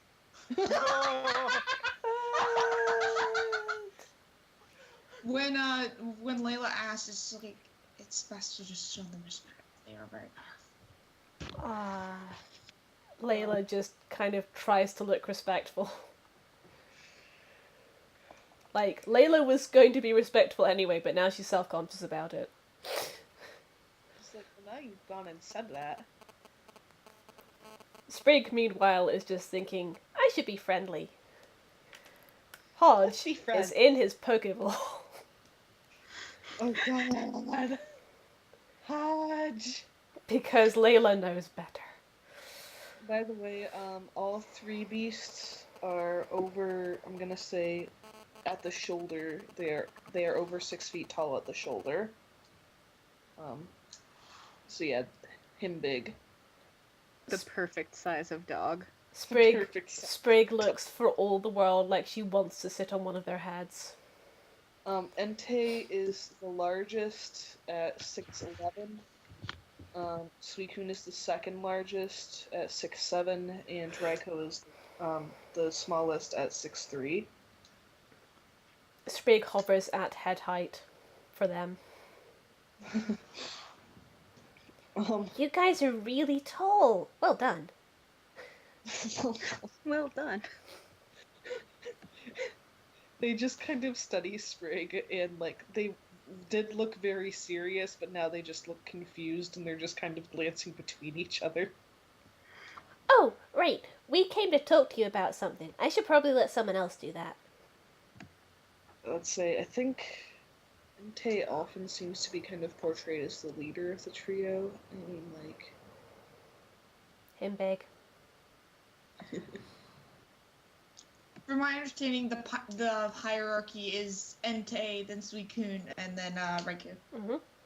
That's the impression I get. Yeah. Just also just because of how prevalent each one is in the show and in the movies. Yeah, try not to gauge too much from the show and the movies, but I do use it as reference for certain things. So, yeah, that's fair. Entei and Suicune have got a lot of screen time, while Raikou, I think, just has a special. Yeah, Raikou doesn't appear very much. And it's not even a special with like the main gang; it's a special with like a side character, I think. Yeah, and let's see. Yeah, Entei is a pretty big force. Suicune showed up and was helpful at one point, but wasn't a massive force. So, point being, yeah, I'm gonna go with Entei. So yeah, Entei. And also, they just look so regal. But anyways, Fucking Entei majestic. yes, Entei goes very well. Layla is cautiously approaching. She is also kind of making sure to stay, like, about level with Jolene. I kind of, sorry to interrupt, but I just kind of have this mental image where she like takes a few steps, bows, takes a few more steps, bows again.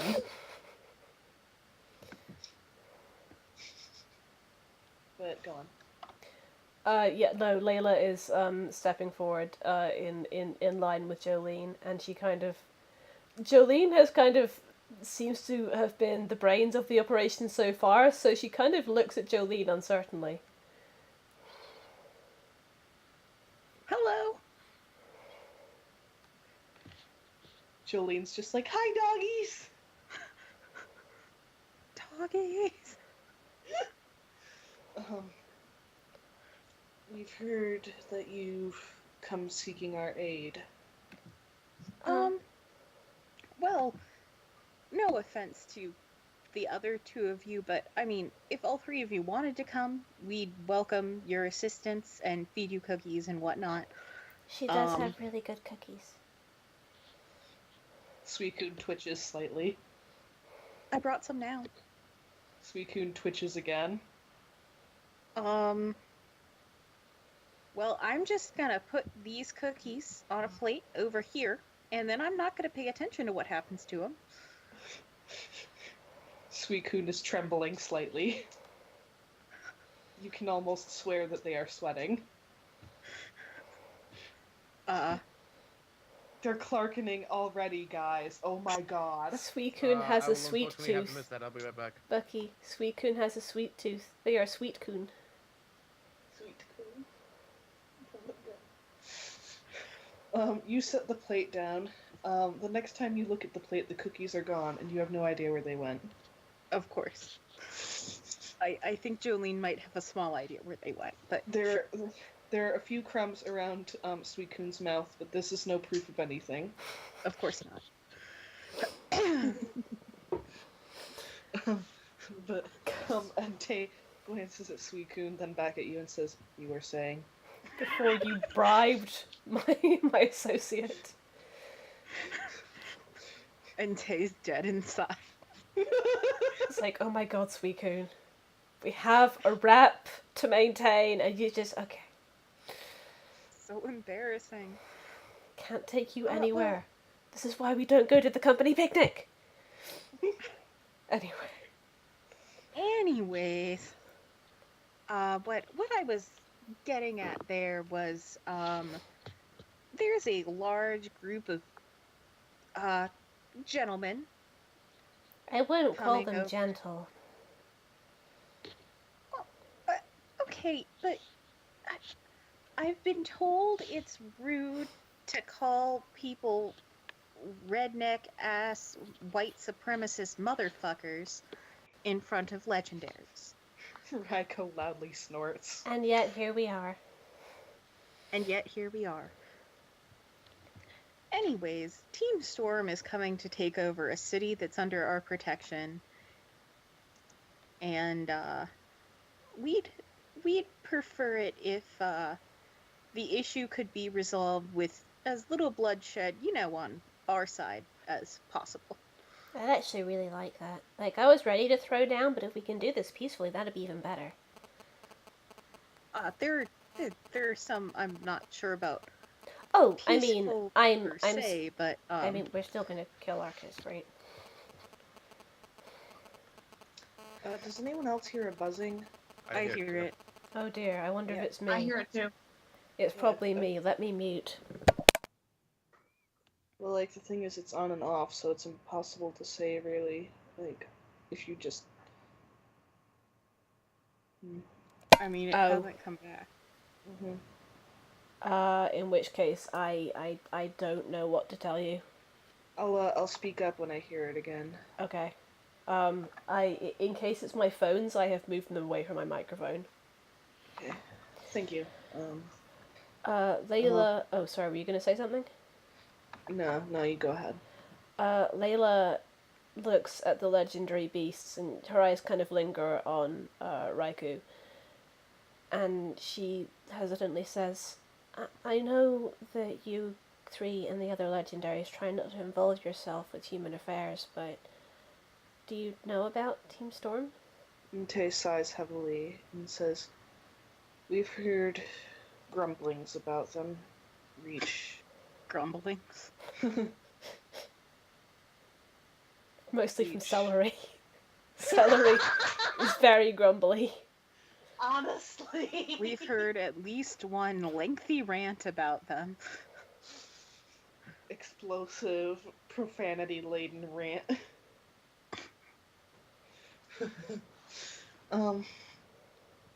We've heard a bit about them from the few who rarely venture out, but They can be real dicks. Well said. They believe that weakness should be punished. They're highly militaristic, they're misogynistic, and they are slavers. So, really bad news, and we're trying to put an end to them, but we know killing all of them isn't going to be the answer, because a lot of them are there who don't want to be. You know, they're forced into service. And the other thing about Team Storm is that they favor electric type Pokemon, so they have this really high regard for powerful electric types, like legendary electric types. She glances at Raikou again. So the idea Jolene had, that she may or may not have learned in a mystical vision, we're not sure yet, was that I prefer the term metagaming. Oh my god. Layla just opens and closes her mouth a few times, clearly not understanding, and then just shakes her head slightly. Anyway, we were thinking that if an electric legendary told them to stand down, then the ones who would listen to reason would, and fewer people would get hurt that way. They all kind of glance at each other, a bit uncomfortably, and then Entei looks back at you and says, I understand, and truly it's a well thought out plan. We're rather concerned. It wouldn't even be interfering that much. It would just be speeding up the process a little bit. Layla, maybe we don't interrupt the legendary Pokemon. Layla claps a hand over her mouth. Hello told us that you know Shelly. I can tell by your tone that you do too. Layla keeps a hand over her mouth but nods. Very bright girl. Very kind-hearted. Sprig is just smiling and going, yeah. But she and her friend And she Shiloh. sounds like they're saying this while having a root canal. It sounds like they're saying this on a report card when they know the parents or the.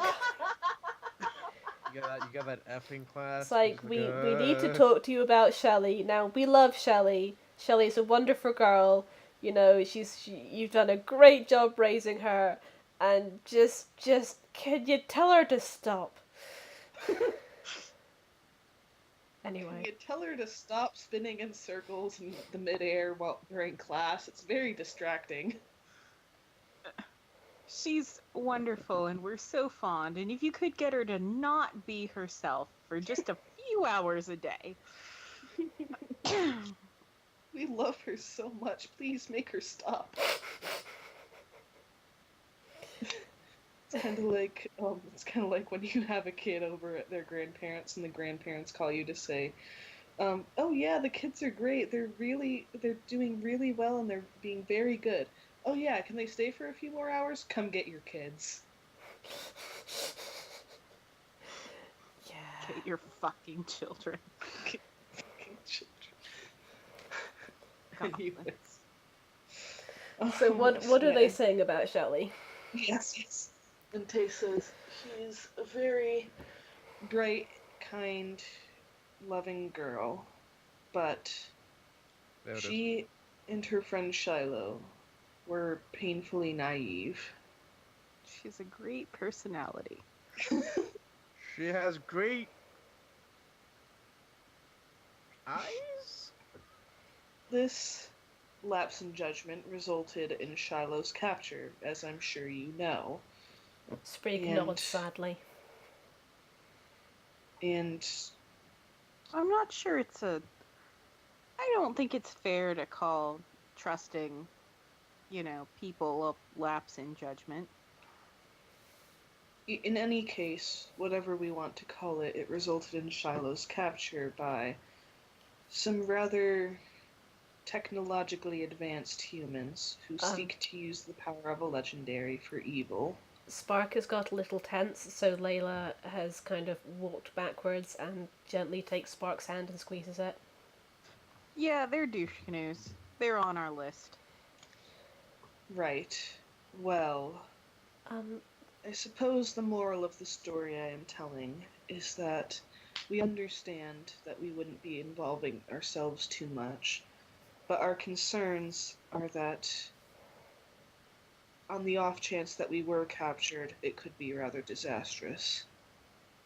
Yeah. Not to mention, Entei, stops talking for a moment and then looks at the others, shifts a bit uncomfortably. Well, perhaps speaking to Lugia would give you better perspective. Is Lugia okay? I heard they got cured from being a shadow Pokemon, but... Suicune somewhat uneasily says, that was 270 years ago. But I mean, did it work? Are they okay? Yes, they were cured. And they don't seem to be saying any more. Okay.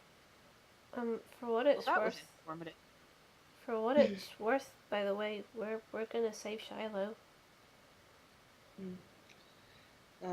Suicune nods, as does Reiko. And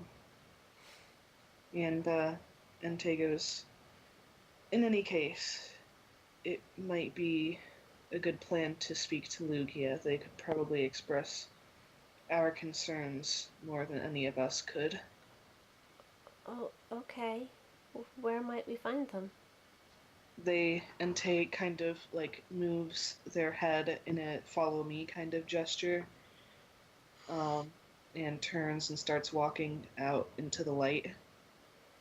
Don't go into the light. And Suicune and Raiko follow. Layla Do you all follow? Yeah, Layla will follow after the doggies. Doggies. Alistair, I have a very important question that we are at an ideal vantage point to discover. Yes. Do they have corgi butts? One moment. Is Bucky Googling what the hindquarters of the legendary beast look like? Shh. Corgi It's a butts. very important question that needs scientific answers. Do they have wiggle butt? Okay, are their butts wiggling? Does the wiggle? Does Do, it- does- Well, the ones, do they got the videos booty? you get of like corgis that have just been groomed where their butts are little toasted marshmallows? well, they don't really have tails. I mean, Raiko does, but it's not a tail in the traditional sense. That's why it corgi butt. So yes, they have corgi butts. Yes! Are you proud, Hannah? You've gotten your wish. Corgi Yes. butts. Corgi butts. Corgi I'm sorry, now I can't help but imagine all 3 legendary dogs are just big corgis. Oh Yeah, my like god, Andrea! All 3 of them are like giant corgis in slightly different outfits. Yeah. Cosplaying corgis! Andrea! Cosgies. Hannah, don't look at the chat. Don't look at the chat, Hannah. Too Too late. late.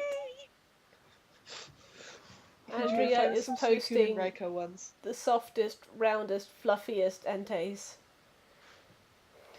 Right. So you come out, and the light is shining down on what can only be described as a little paradise. Jolene, you and Spark, having mystical powers. Actually, I think Quinn has some mystical powers too, so you kind of get the sense of this. That this is a little pocket dimension. I might have mystical. No. I just have bug powers. I feel like I'm in some giant bag.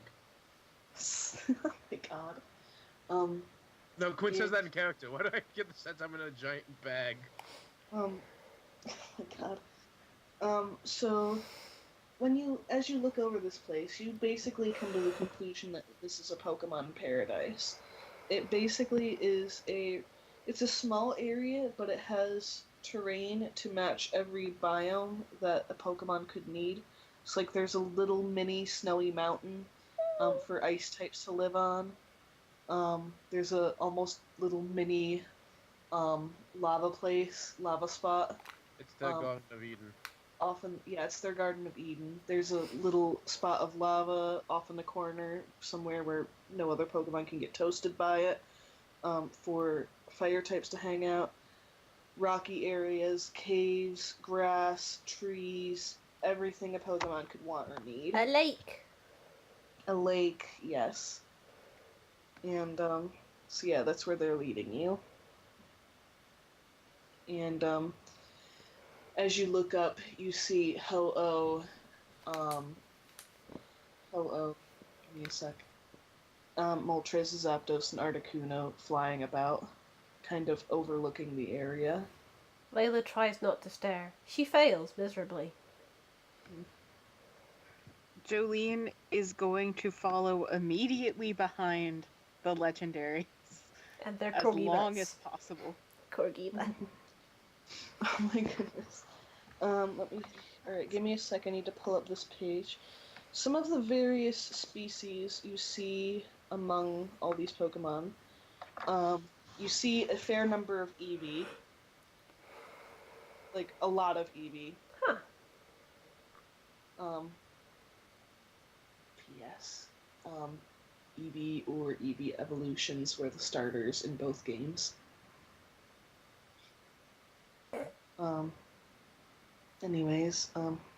you see lots of Eevees. You see Larvitar, Pupitar, and Tyranitar. Yay. Does Zazu respond to this? Please someone all freaking out. Your brethren. Oh, this is all this. Zazu, Go ahead. Zazu has a paper bag out. Oh my god. You can't really tell if it's fear or excitement. It's impossible. Aren't they one and the Neither. same? Neither can Zazu. In fact, Oh dear. like, This'll one get... Tyranitar in particular looks quite old. Like, maybe about a little over 277 years old. Are these the shadow Pokemon and their descendants? Yes. Aww. I'd like to say that Thistle, who has been walking next to Zazu and is like, oh my gosh, more Zazus, is going to run over and kind of go, hi! To the oldest Tyranitar. Whoever's nearest, but that could be the oldest, yes. Well, yeah, I'm gonna say the oldest Tyranitar is nearest, and, like, he's, kind of got his back turned to you guys, and in front of him is a whole bunch of Larvitar and Pupitar that he's talking to. Seems to be interrupted class. Zazu yeah. just kind of walks over and sits down. Oh With Please tell me he just doesn't notice. Hi, she's not a are real you adult, learning? guys. Hi, are you learning your yelling? Are you learning? The Tyranitar pauses, slowly turns, looks down quizzically at Thistle. You can see now that he's, very rough. Like, he's like a rock that has endured years of weathering and erosion. He can Got some see. scar. He can see before him a small, excited Nidorina. Some. He's got a fair amount of battle scars. Missing a couple teeth, and he kind of looks down quizzically at you, and he goes, "I beg your pardon?" Are you practicing your yelling for when you're in battles? All the Larvitar and Pupitar just kind of look at you, like, very puzzled. You look like you've been in a lot of battles. You look really tough. Is she like faux yelling because he's so tall and away from her? No, she's faux yelling because she's practicing being loud so she can scream like Zazu. Ah. By the way, while this is going on, all of a sudden, a group of Cyndaquil and Quilava bound out, screaming, "Oh my god! Oh my god!" And they all tackle Eggsy. Good. Oh no. Oh no. Oh yes. Sarah goes, oh no, there's more of them. I'm surrounded by mini-me's. You are mini you. And they're all just kind of, like, frantically studying Eggsy, like, "Whoa! Whoa! Another one! We've never seen you before! Hi, how are you?" Hi! Of course, they're just like Eggsy. Or Oh, potato. no. It is a field of potato. Oh, Aaron looks around hopefully then sort of sighs. Oh no. Checking all the species. I'm also gonna have Thistle kind of skitter back over to Aaron and go, I'm making friends with rocks. Good job, kid. Do you want to make friends with rocks too? Aaron shrugs and then says, might as well. Might as well. Thistle tries to walk on two legs so she can take Aaron by the hand. Aaron is much taller than her, so she can't reach. But, she's Aaron will trying. scrunch down. Oh. She gently takes Aaron by the hand and tries to lead her. Andrea, is Plo out right now? All three of them are out. Atogepi waddles up to Plo. Oh, hello.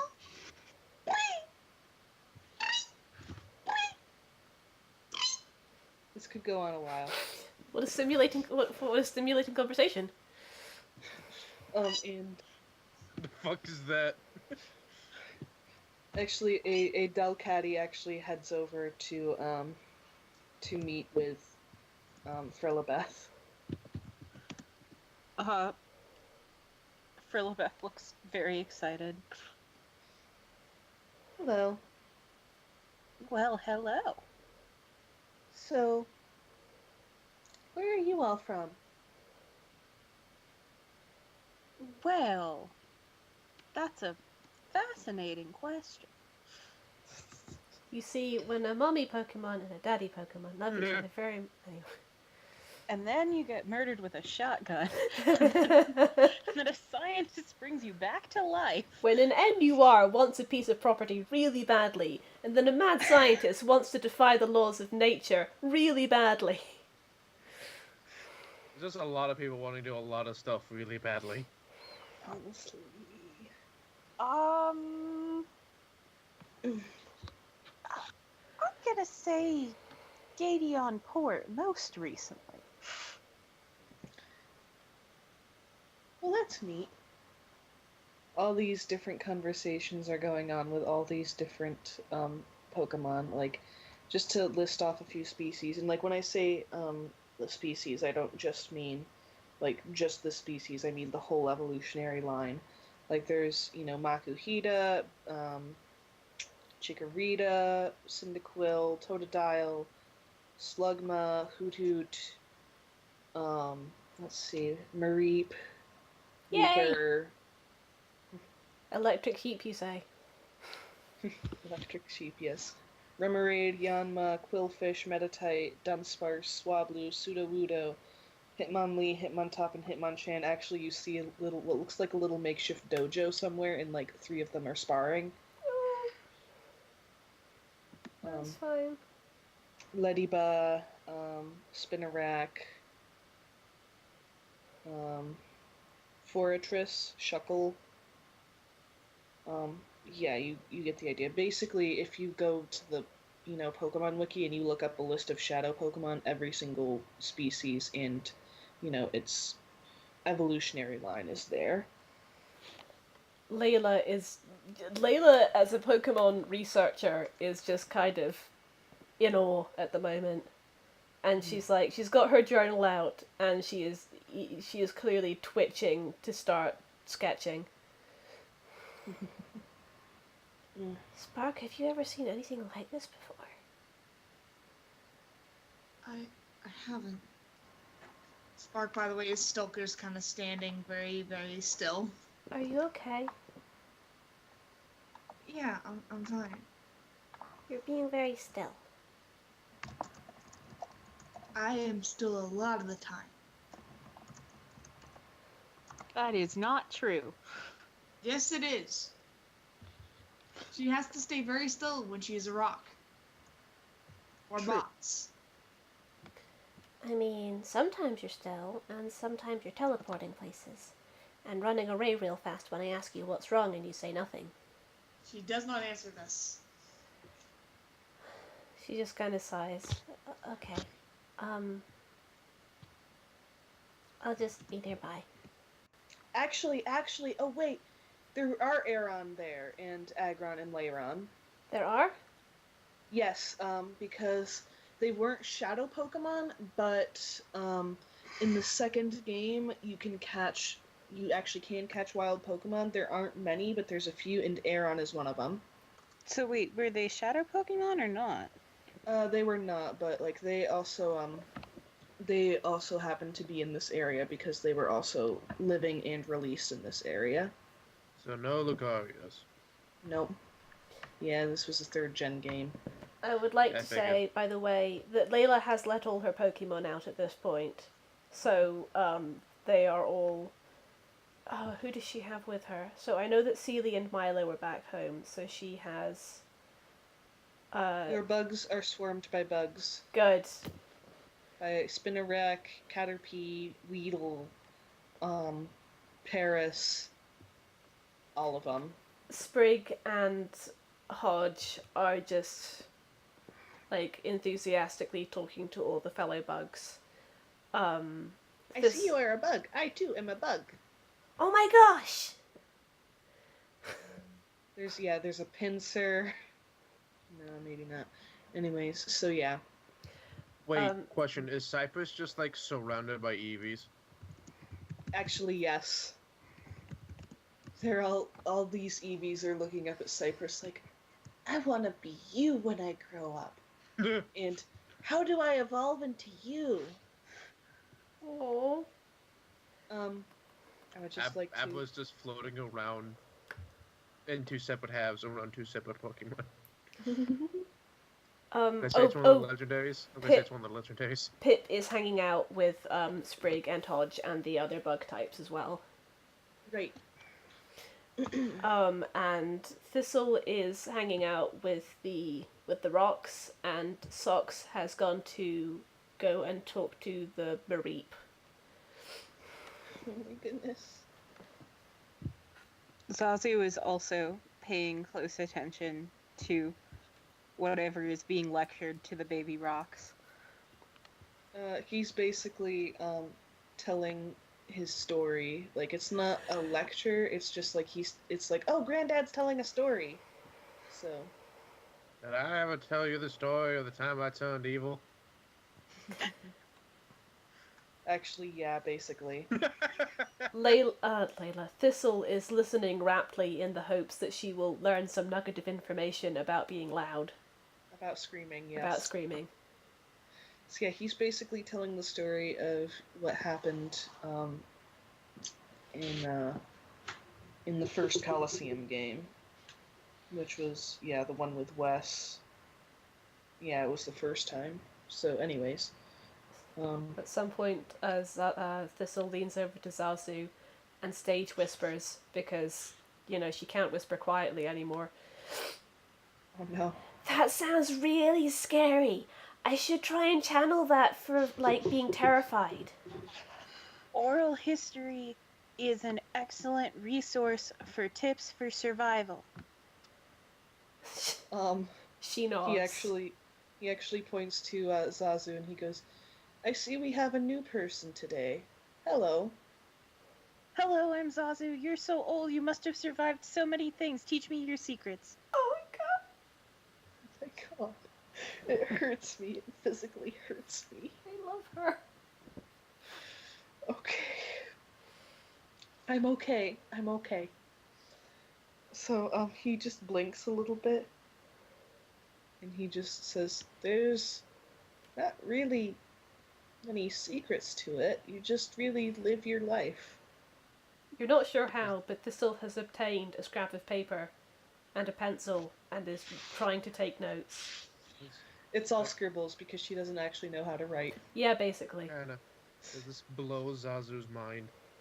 Zazu looks very confused but determined to commit this very important advice to memory. So it's like, sounds fake, but okay. He takes a couple steps forward and he looks thoughtful for a moment and he looks upon all these young people listening to him and he says, you see, that's actually a very good question. How did I survive all of this? Well, the way I think of it, I probably am about to sound like one of those old world cartoons here, but I really mean it when I say I survive because of friendship and the kindness of others. Because let me tell you, when I was involved in that crisis there, they hurt me bad, kids. But that West fellow showed me some real kindness, and I'm here because of him. And not just because of him, but because of the kindness of our protectors. Entei, Suicune, Raikou, Zapdos, Moltres, Articuno, Ho-Oh, and Lugia. We're here because of their assistance, and the assistance of the other legendaries that created this place. We are here because of the kindness of others. So never be afraid to ask for help, kids.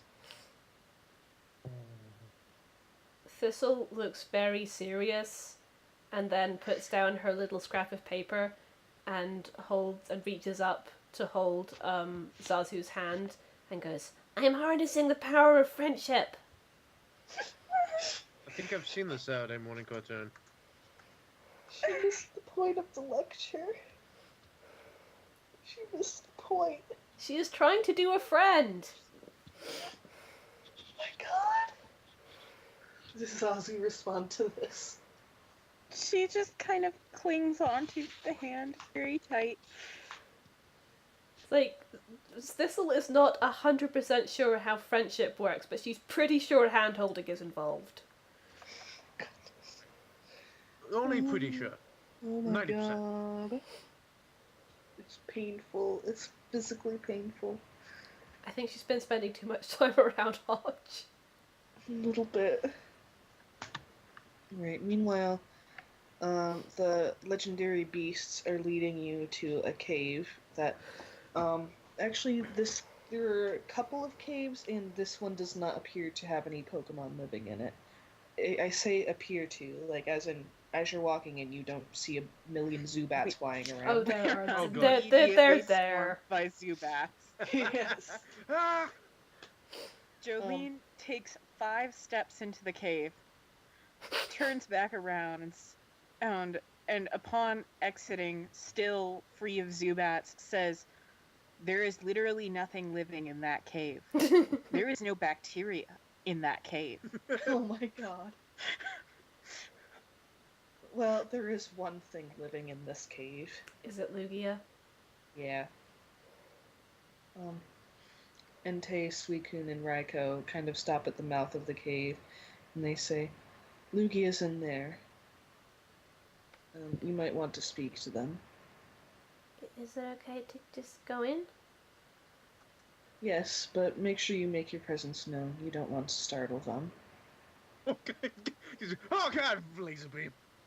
Well, like, this is likely untrue since we see Lugia flying around without consequences, but, like, the Pokedex entries say that the slightest ruffles of its wings can produce hurricanes, which is an obvious exaggeration, but... I think it, can, it just doesn't always. Yeah. It's well, okay. Actually, it's implied that it always does, at least according to the Pokedex entry. Yeah, but Pokedex entries. Yeah. They're written by 10-year-olds.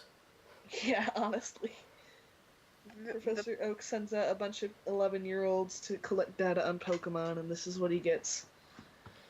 Some 11-year-old heard that story from, like, an old man, like, 10 years ago, and he just went with it. Alakazam has an 11-year-old IQ was of like- 1,000. Point being that if Lugia gets startled, it is quite powerful and will hurt you, even if it's on accident. Alright, Jolene's gonna walk in first, and that should take care of it. Ooh, Got some noise. scraping? That may have been me. It has stopped now. So, Sorry. He's going to walk towards the back. So, as we're walking by, Quinn's gonna saddle up next to Jolene and be like, so how many caps do you want to bet that they're gonna ping-pong us between department to department? Don't be so negative. Jolene's like, I've seen the DM's notes, I know that this is the last stop. Shit, yeah, that's right. Plus, honey, I don't feel like it's ethical to take your money if I've seen the future. No, because that's exactly what I would do. Yeah. I didn't say I wouldn't do it. I just said it was unethical. Yeah, that's fair. Yeah, no, yeah. Layla leans into the cave and clears her throat. Hello? Oh, Doc, who's there? You hear some shuffling inside. They told us not to startle you, so this is me trying not to startle you, okay? You hear a bit of water splashing as something moves around. Lugia has a little pool of water that they like to chill in. May we come in and speak with you? Yes. I suppose so. Layla goes in, glances back to see if the others are following. Jolene is following. Spark is following, but towards the back. As you go in, like, there's a kind of almost supernatural light in the cave, so you can see clearly. Yeah, you can see, like, Lugia's gorgeous silvery feathers. Sorry, I just have to gush over Lugia for a moment. Pretty. Anyways. Pretty Yeah, butt. I've always really liked Lugia. and like their head just is kind of like lifted up as they're studying it, and they just look very tired. Hi, are you okay? Um, uh, they really look as though they don't know how to answer this question. Um, if the answer's not yes, then that's probably a no. Um, we're real sorry to bother you, but, Entei and the others, they kind of said that you might be able to explain to us about, I think it was, why legendaries are so careful to stay out of the affairs of humans. Um, they get a really sad look in their eye and kind of lower their head to kind of just curl back up into a lying down sleeping position. They're Oh, not sleeping, but like you they don't, just look really. you don't have to. If it hurts too much, you don't have to talk about it. I should. I'm Layla, by the way.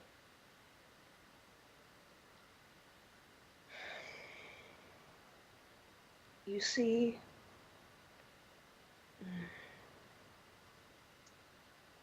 years ago in the crisis, Mm.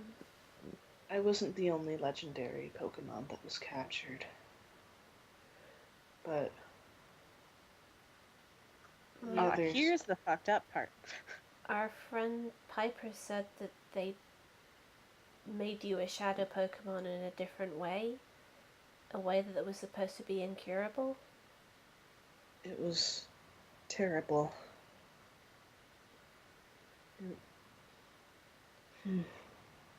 They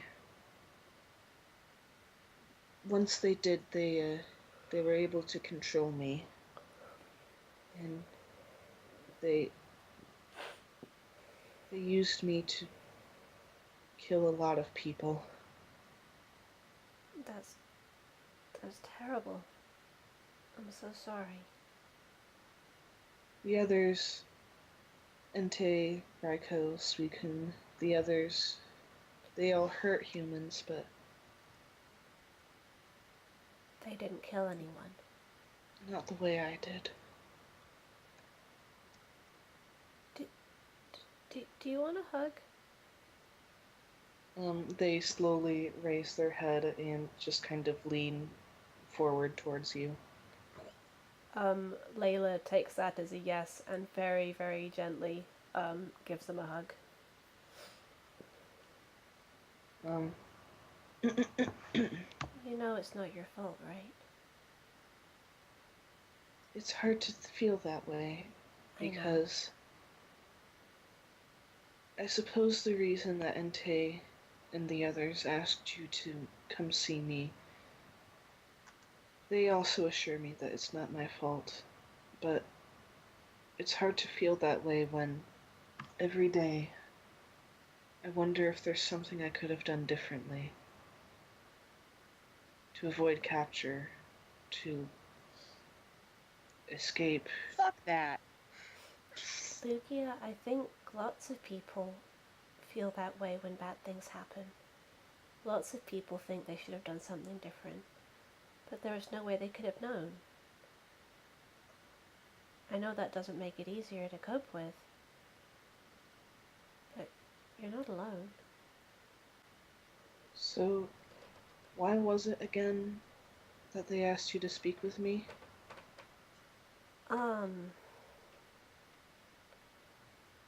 We'll see. There's this really bad group of people called Team Storm, and we had this idea, Jolene had this idea that maybe if we could get a legendary electric type to talk to them, because they respect electric types so much and they respect strength so much and they see legendaries as the strongest kind of Pokemon, and we wondered if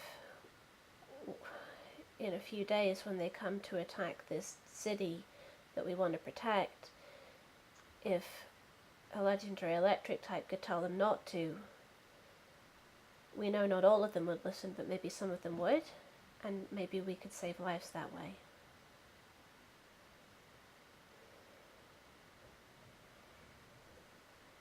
Save lives.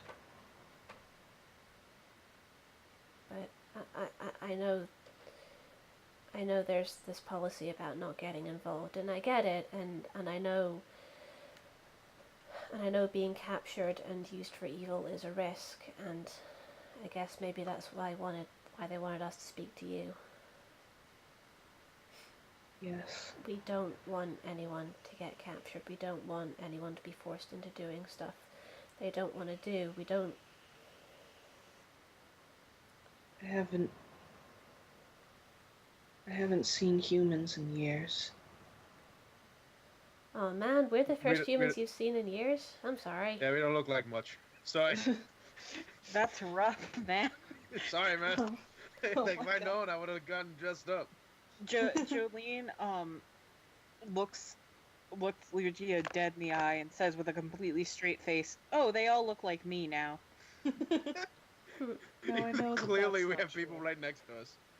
You should look at Spark. She's the prettiest. Gia chuckles a bit sadly, and they consider a moment. I haven't seen humans in years, but I do still care about them. I always have. That's why I never leave. But I thought you stayed here to look after the other Pokemon here. that's a benefit. But if I venture into the outside world, it could happen again. And I won't let it happen again. You're worried about it happening again, even though it's been almost 300 years since Cypher and Team Snag'em? I mean, I'm not saying that's wrong or anything. I'm just... Is that what you're worried about happening? Not just them, but it could have been anyone else. I And suppose the Ascendants would probably do something like that. like they just kind of start like they don't even seem to realize that they're doing it, but they just kind of slowly start shaking their head a little bit. And they say, and it's not just about what I could do to humans or what they could force me to do, it's what they did to me. What they did to you? It hurt. It hurt a lot.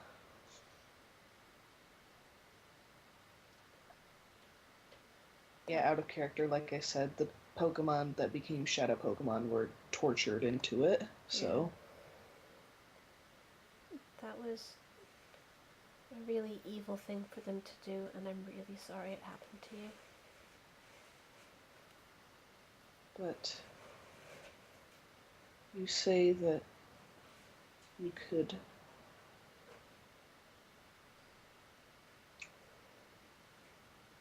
You said that we could stop them from more bloodshed.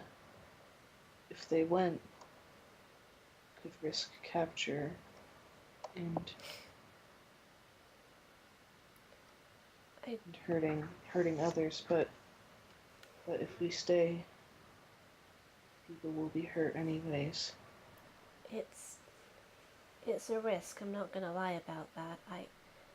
I mean, I know we'll do everything in our power to make sure it doesn't, but, well, we're still only human after all. We're not perfect.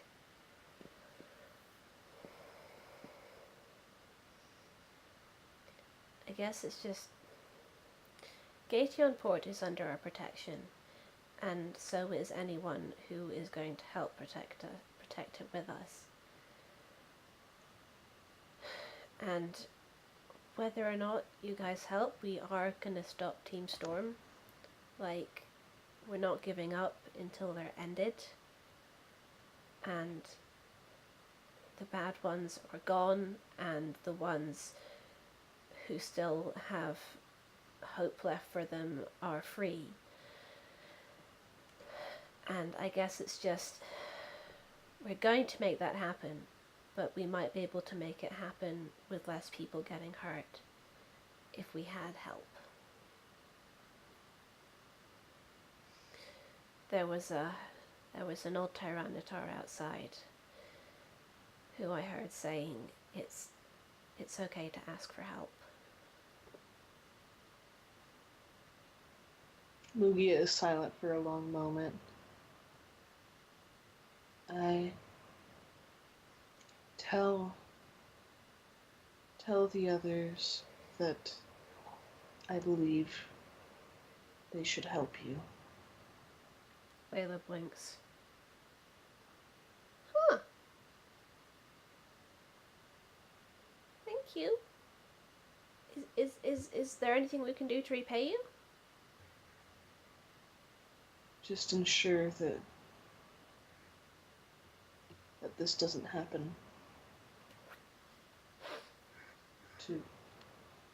And they seem to be a bit at a loss for words. No letting anyone get captured. Well, that Nothing we can do is... to repay you. Don't let anyone get killed. Well, that's one thing, but you've also said that you want to make sure that they never hurt anyone else, and you want to put a stop to them. That's all I ask, is that you ensure that the crisis that happened nearly 300 years ago, or anything like it, doesn't happen again. We'll do our best. They nod. I know you suggested electric type legendaries, but if you would like me to come, I suppose I could. I'm not gonna say no. I genuinely don't know. I mean, I don't want you to do anything that's going to make you uncomfortable. It is a port town, sweetie. It might be nice to stretch your flipper things. Wings. Wings, flippers. I don't know what I don't know what a Lugia is. Here, 1 second. Lugia. The I'll ocean admit, is... though, it does look kind of... The wings do kind of look like flippers. Yeah. Lugia is a really cool, interesting, pretty Pokemon. I really love Lugia. Also, if Lugia does come out and meet Zazu, Zazu is just gonna be like, "Hello, did you know that we are Pokedex friends? Oh my god. We are right next to each other. This must mean we are related somehow." Aww. So that's science. That's how science works. And then Lugia's gonna go back in the cave forever. I'm not saying you're wrong. The ocean by Gadeon Port is really pretty, and you could meet some new Pokemon. I'll consider it.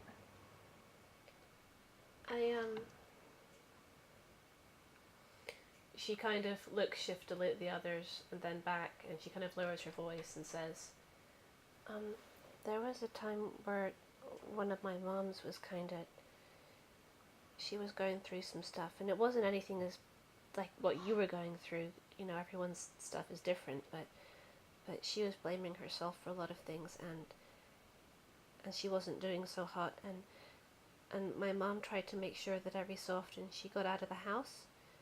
She said that sometimes a change of scenery can help. Because the battlefield's perfect for that. Shh. And since it's been about 200 odd years since you've been out of the house, it might be time. Maybe. I mean, you don't stay in the cave all the time, though, right? You go out and see the other No. Pokemon, right? No, I like to venture out into paradise. Okay, good. Just so long as you're getting fresh air. I don't really leave paradise, though. Well, I guess that's a bit like getting out to the garden, so that's still like getting out. But, well, you're welcome to come with us, but she looks back at the others. Should we still ask, Raikou, I guess? Or Zapdos? Or someone? I mean, Zapdos would probably be the best, but having Raikou. having Lugia in the background just as backup probably would also be a good idea.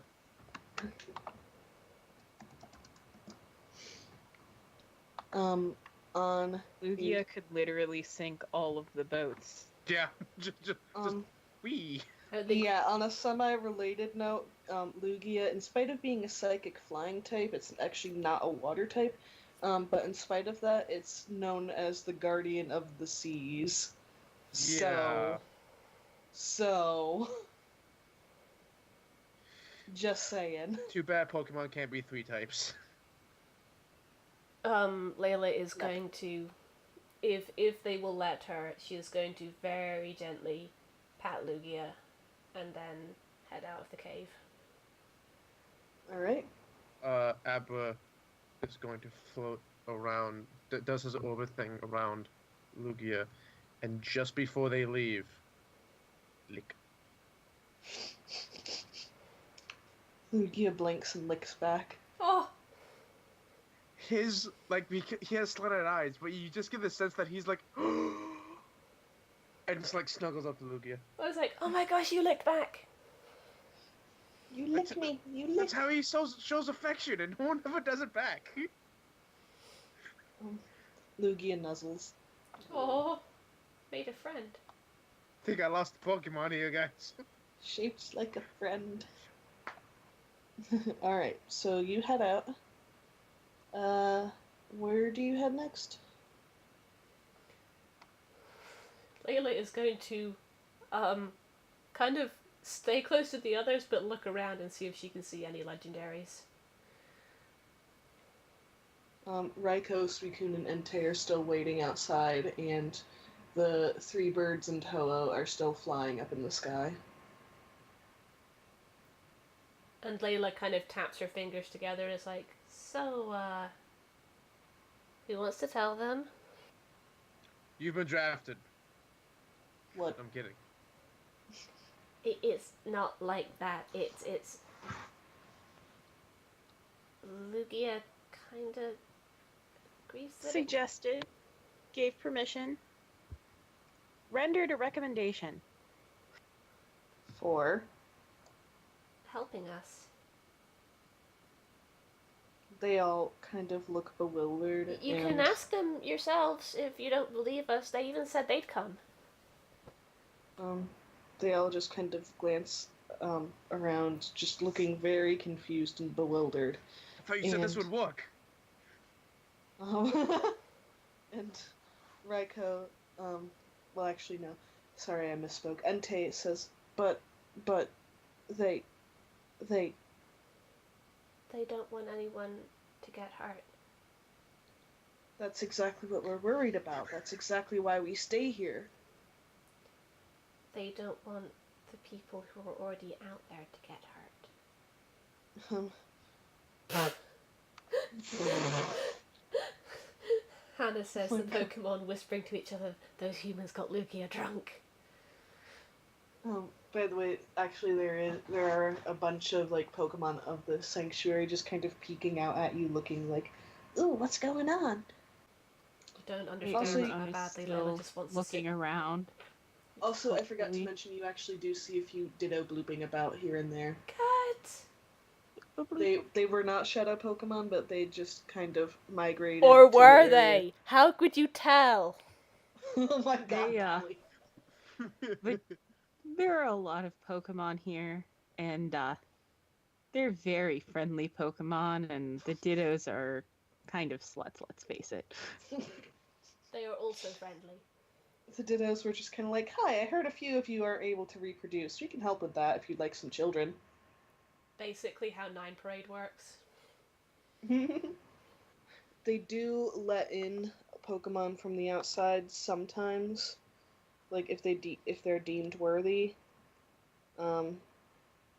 They they're just very selective. You So must be this worthy to enter. You have So- chosen wisely. Sorry. so they're all kind of muttering amongst themselves. And then Raiko goes, "Didn't anyone ask what I think?" We were hoping to ask what you thought.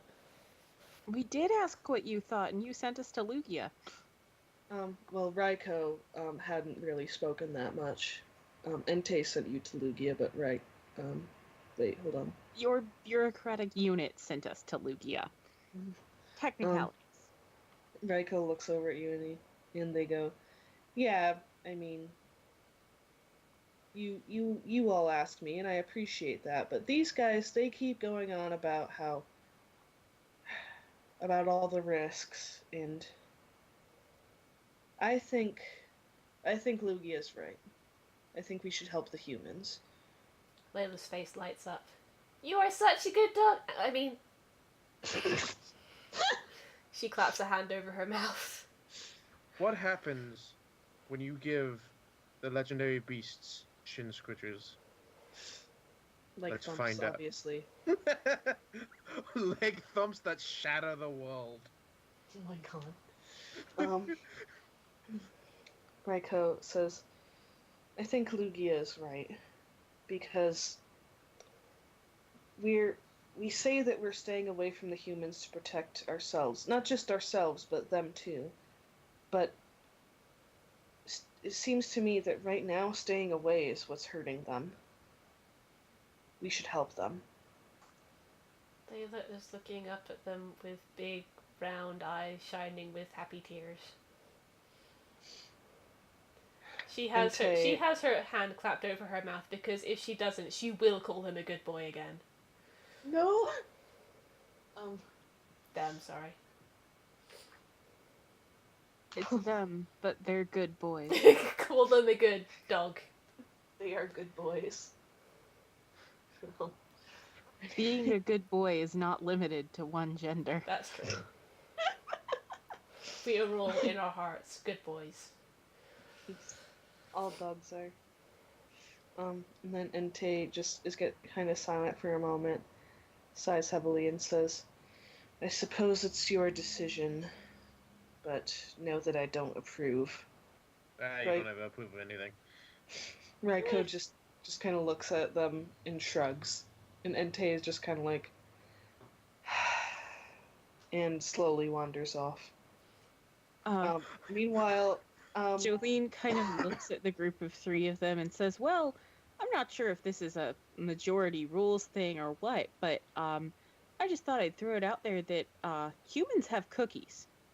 I was actually, before you started talking, And Hannah, I dog was about to treats. say that Suicune is no longer in view, and you suddenly feel your bag being tugged on, and when you look, Suicune's head is in your bag. What? They got cookies. Jolene just sort of sighs and moves her arm so that Suicune can get further into the bag. You hear nomming. He just got his head in the bag like a horse with a feed trough. Honestly. Yeah, you hear nomming, and you can, like, feel your bag moving as they are nomming. I kind of imagine that Socks eventually comes over from making friends with the other electric types and just sees Raikou and is like, "Oh my gosh, he must be that dog must be the best warrior ever." Just to openly take cookies from Jolene. No, she's thinking about Raikou because Raikou. electric type. Oh. Ah, yes.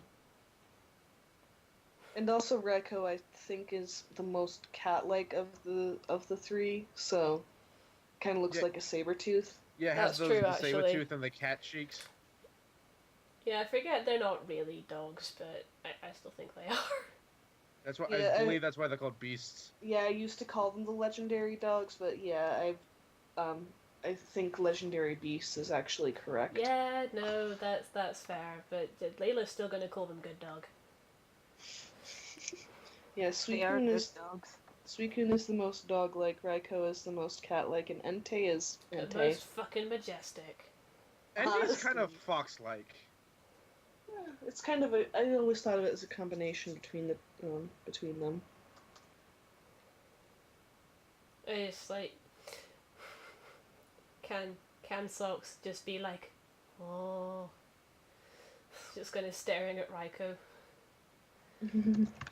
Yes. Raiko looks down at Socks and says, hello. Do I have something in my fur? Can I take over Socks? Yes. Socks gets into a pouncing position. Do I have something in my fur? And she bounces on him. Yes, it's majesty. Yes, it's me! I just kind of imagine her latched onto their paw and like just nomming. Am I doing you There's- frightened? They slowly lift their paw up in front of their face to study Socks. Socks is so adorable. I'm fighting Are you fighting me? because I'm a warrior. Oh, I see. Are you a warrior? You look like a warrior. Sometimes. You want to fight with me? Probably not. Oh, is it cause I'm doing you a heckin' big frighten? Not exactly. Oh. Nyang, nyang, nyang. How about now? And she just kind of, she looks a little bit sad and goes, it's not because I'm a girl, right? Oh God. Yeah, you Raiko's thought I'd eyes forgotten. No, I didn't. I just. Oh, it hurts. Why do I give them such tragic backstories just to hurt myself with? Raiko looks a bit startled, like their eyes go wide and they shake their head and they go, "Of course not. Some of the best fighters in paradise are girls. Really? Of course. Can I be a best fighter in paradise? If you'd like." Awesome. Honorary best fighter in paradise. She goes back to chewing on his paw. I actually am gonna say that Raikou is, I'm gonna say that of the trio, Raiko is he, Suicune is she, and Entei is they. Okay, that's cool. Mhm. Sorry, I have trouble with gender neutral pronouns, and it's something I know I need to work on. No, it's fine. I've been trying to diversify a bit more with the legendaries. With the legendaries, yeah. Because like they're all they except they've all been they except like Shelly Yeah. and Palkia. So like I'm trying to diversify a bit more. Celery? Celery is they. Oh, okay. Celery's gender is done. Celery's gender is fury, righteous fury. He's salty. Aaron is mostly a lesbian, but she could definitely make an exception for Righteous Fury. Yeah. What's your gender? Righteous fury. Raiko actually leans his head forward to very gently take Socks by the scruff of her neck. And he carries her, like a little kitten, towards, let's see, give me just a sec here to figure out what would be a good fit. Man, there are not very many, huh? Damn. Electric hell? sheep. yes, to a group of Feroce, Flaffy, and Mareep, accompanied by Electabuzz, Elekid, and Electivire, and let's see, Voltorb and Electrode. Hi! She just kind of Um, wiggles her little legs in the air as she's being carried. He sets her down. Are we gonna do a battle here? They all just kind of watch you. Oh my god.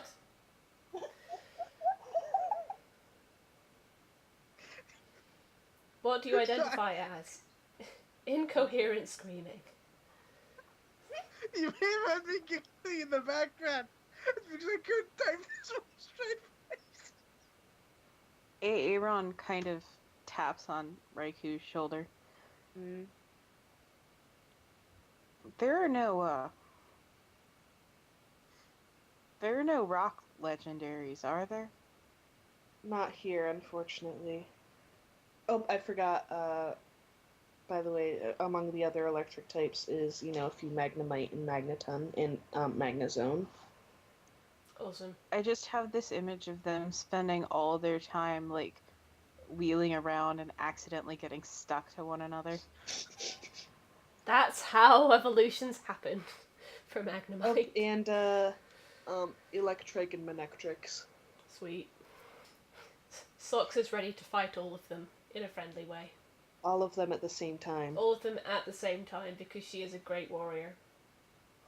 Socks, it's 20 on 1. Then it's a fair fight. She is not Hannah. Wait, she's close. She Very is not a close. Bidoof. No. If, when she's a higher level and I actually stat her and use her in combat, all I'm going to say is that I will ask for Hannah's opinion. She just Hannah the character. She's It's like, like, Hannah, would you like to? Would you like to take this and make it better? Honestly, out of character, I'm just really kind of excited for when she's a Luxray, because Luxrays are so badass. Sweet. I just love their design. It's gorgeous. She will be the baddest of all possible asses. yeah, a lot of people love Luxray so much. Mm-hmm. Abra goes over to the Riku. Well, the top half of him goes over to the Riku, and begins to hang from one of there. Right, I went with his. Akusi? Yeah. Okay, hanging from one of his cyber claw thing teeth by one hand. Hey, please don't pull that out. That's important. Please don't. He begins to float up like a balloon. Oh boy, please don't. Like, he's not like tugging What's on it, but happening? he's just like holding on to it. Like, if he lets go, he's gonna float away. I kind of need these teeth. He needs them for battling. Yes, Dahlia, I relinquish all control of Socks to you now. Thank you. Yeah, you've got her down basically. So Is it because I broke your heart? a little bit. Break the DM's heart. He can't go anywhere from there. Slowly I will take control of all my Pokemon. Aaron clears her throat again and goes, so there's no one really like me here.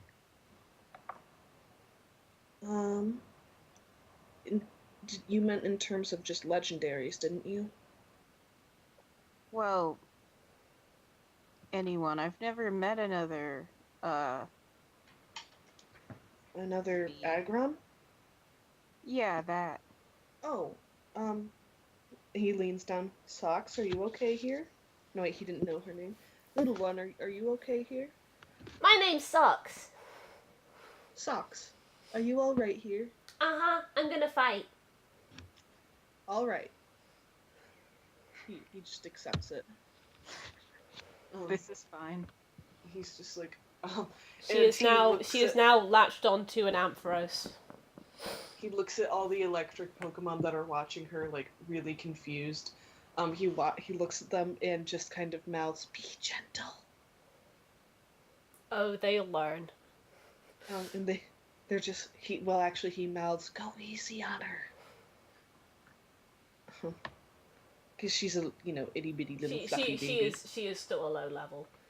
Yeah, and she's a Between- little baby. Between nomming on an Ampharos's leg, she's like, I'm learning to be a good warrior. Have fun. Oh no, I have been slain. And the Ampharos falls over. She looks horrified. It's like, I don't know my own strength. Oh no! Ampharos gets back up. No, I'm okay. I'm okay. Don't feel bad. Don't cry. Please don't cry. Yay! She's just gonna play fight with them for a bit. Good. Meanwhile, Raiko turns to Aaron and says, "Come with me." Is this like a life-changing adventure with Riku? Everyone gets one. Adventure, no. Life-changing, that's up to you. Aaron Raiko? shrugs and starts plodding. This Raiko, can't this that's can't me, be a I Zuko suppose. X. Sorry, this can't be a Zuko XP. It can lightning bend. Oh wow. Savage. Zuko bird. Okay, I'm done. Following after Riku, Aaron clears her throat and says, I realize this is kind of a dramatic moment, but has anyone ever told you that you've got a corgi butt? What's a corgi butt? It's just a really cute butt. Did man. you just Like, tell a it's like legendary he marshmallow. had a cute butt? I was just thinking that. He just kind of looks at you, like, bewildered, like, cute, and he looks at his butt, then back at you, then back at his butt, then back at you. Aaron shrugs and says, it wiggles. I mean, I work out, but I never... I can't see my own butt, so I guess I never knew.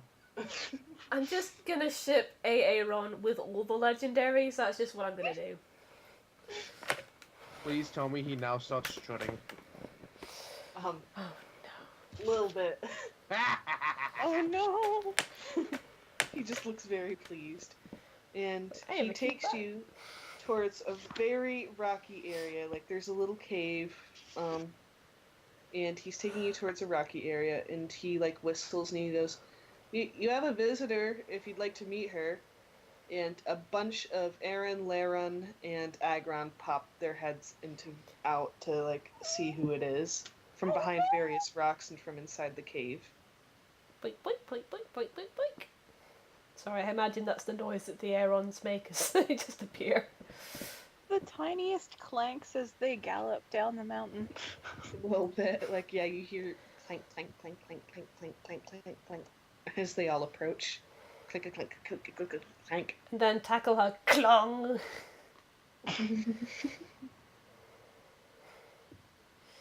Oh, such good metal dogs. Yeah, so they're approaching Aaron.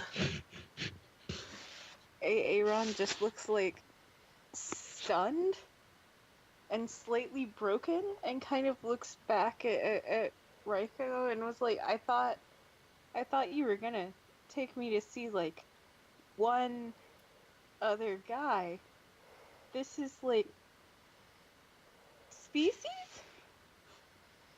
Oh my god, did Yes. Aaron think she was the last one? I mean, she wasn't like sure. Oh my god. She figured there was maybe some more out somewhere, but she didn't really think she'd meet them. Aw. So this is like finding her family. Mm-hmm. Yeah, so they all kind of approach, and like there's little Aaron kind of wagging their butts because they don't have tails. At your feet, like looking up at you, like, whoa, you're as big as mom and dad. Are you okay? Aaron just kind of picks one of them up and holds it at eye level.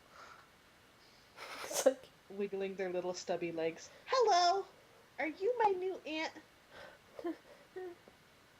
Sure, kid, whatever you want. Okay. What do you want? Would you rather be my aunt or my sister or my grandma or Is weird distant uncle a position? Okay. Aaron is just kind of holding that one and is slowly gathering up all of the other Aarons into her arms. They're all wiggling and asking you a million questions. She is answering them and like trying not to cry. All the couple agrons, and yeah, there's a couple of agrons watching with much amusement, and yeah, agrons and lyrons are just kind of, they're the teenagers who think that you're really cool, but they don't want to let you in on that, so they're just kind of lingering nearby, but Oh not my coming near you. god, I was just thinking they were teenagers. Good. Oh no. You're so small. I can't even like, well, I can remember being that small, sort of. Do you even have a concept of how small you are? We have a concept of how big you are. Same thing, I guess. I Oh love my it. gosh. She's not putting them down ever again, you guys. She's just gonna have to fight with an armload of children. Or get like a weird, 12 Aaron Papoose. papoose thing, yeah. The baby sacks where you put the baby in the backpack Yes! and then its little stubby feet stick out. It's like one of those, but for 12. Mm-hmm. I mean, she has the space for it. Yep. Wiggle, wiggle, wiggle, wiggle, wiggle, wiggle. Stubby little wiggle legs. Oh dear god. I can't quite. My heart. Aaron feels the same. Alright, so, So I just imagine Jolene looking up to the sky and just muttering, "What have you done?" what have you done? And then Bucky answers, I've done a cute. I've done a cute. So anyways, oh yeah, you were gonna contact Zapdos next, weren't you? Yeah, probably should. Okay. So, Raiko, now that Aaron is satisfied, Raiko returns to the rest of the group and says, anyways, I suppose that you would, you'd like to talk to Zapdos now. Oh wow. I mean, yeah. Do we want to do that? Maybe. I'll be honest with you, Rico. I've spoken to more legendaries today than I thought I ever would in my entire life. She was I like, thought that the first time we met Shelly, but by this point, yeah, it's like After you met. the nuclear apocalypse, I've just kind of gone with it. Look, once you started talking about obelisks, I'm just going with whatever at this point. Yes, we would like to at least ask Zapdos, I guess. Yeah? Raiko nods and says, alright, one moment. And and then he's about to do something, then he, like, kind of stops a moment, and then he looks up and he goes, you all might want to step a ways away. Layla steps backwards. A little more than that. Layla steps far way backwards. Keeps A stepping. little more than that. Just keeps going backwards. Alright. She just turns around and starts walking away. Alright, and that should be good. Yeah, right there. All of you hang out near her. Layla just kind of strikes up a pose where she has stopped. Raiko summons a bolt of lightning that, like, crashes to the ground and, deafening thunder. And that is apparently this Raiko's summoning signal for, hey guys, get over here, because then Ho-Oh and the three birds slowly glide down to the ground and land around you guys. I almost imagine that like Zapdos comes out of the sky and just like Thunderstruck starts playing. Zapdos is just like, you rang. Layla has her big round shiny eyes again. And Raiko goes, yeah, these humans wanted to talk to you. Hi. All of the birds turn and look at you. Layla turns to the others as if to say, help? Guys, I already talked to Lugia. Does someone else want to handle this? Can we help you? I just realized everything I've said was muted. Oh, Oh God, boy. right. That would explain why you were quiet, okay? The long, eerie silence, yes. Jolene kind of shrugs and says, how would you feel about curb stomping some bad guys and or giving them a stern talking to? Depending on your preference, of course.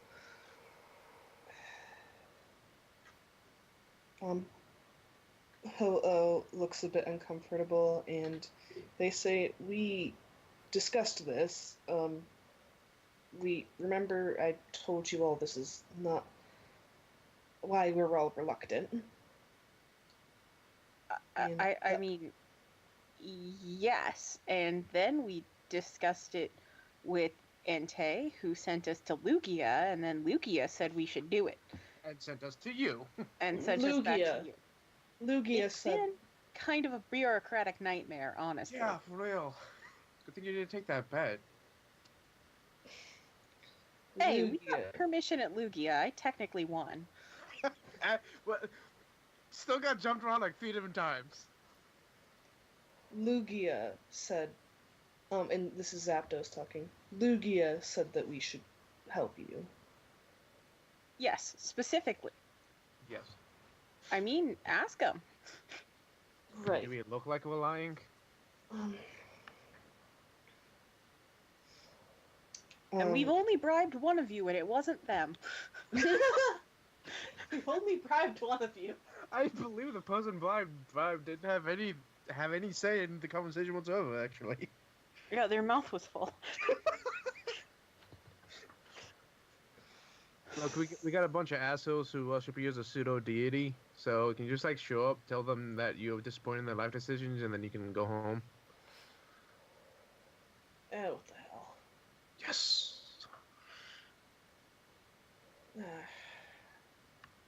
I mean, I'm gonna check with Lugia to make sure you aren't lying to my face, but... Yeah, because they're lying to a legendary's face. That always goes well, don't it? You're a legendary and you can't tell if people are lying to your face? Not a psychic legendary, okay? Fine, whatever. The point being, if Lugia thinks it's a good idea after all of this nonsense that the humans have put us through, then I suppose it can't be all that terrible an idea. Alright. We will, after I speak to Lugia, I assume you're telling the truth, but I feel obligated to ask to be safe. After I speak That's a good policy. After I speak to Lugia, we will meet with you. Where is this exactly that you want us to go? Gadeon Port.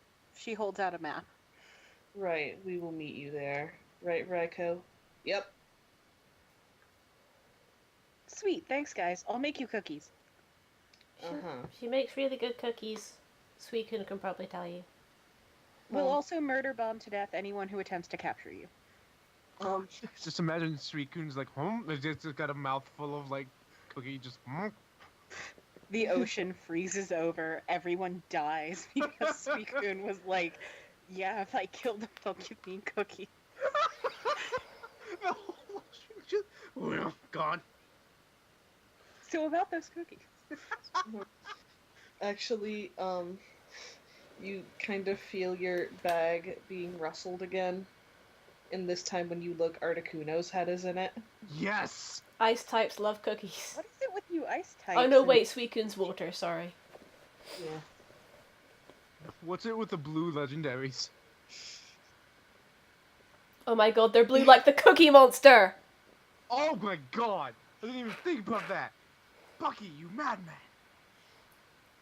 That was completely unintentional, but I am so happy. Good.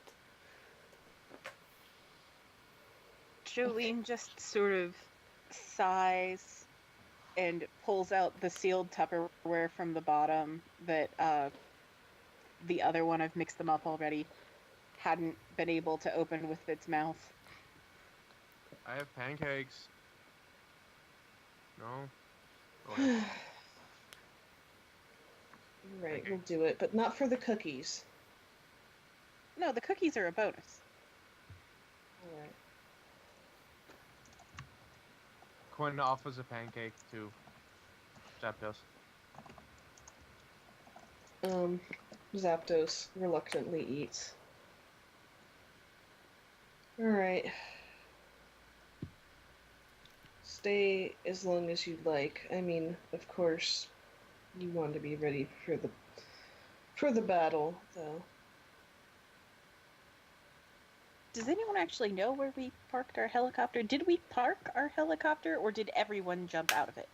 Looks I at, didn't. looks at Spark. Okay, cool. Quinn parked the helicopter. We find out like, it's half stuck in a tree. What? I parked the helicopter. If anyone parked the helicopter, it would have been Spark. Yeah. Yeah. Are you still with us, by Spark the just- way, Andrea? She probably. Oh, she parked it. Okay, thank you.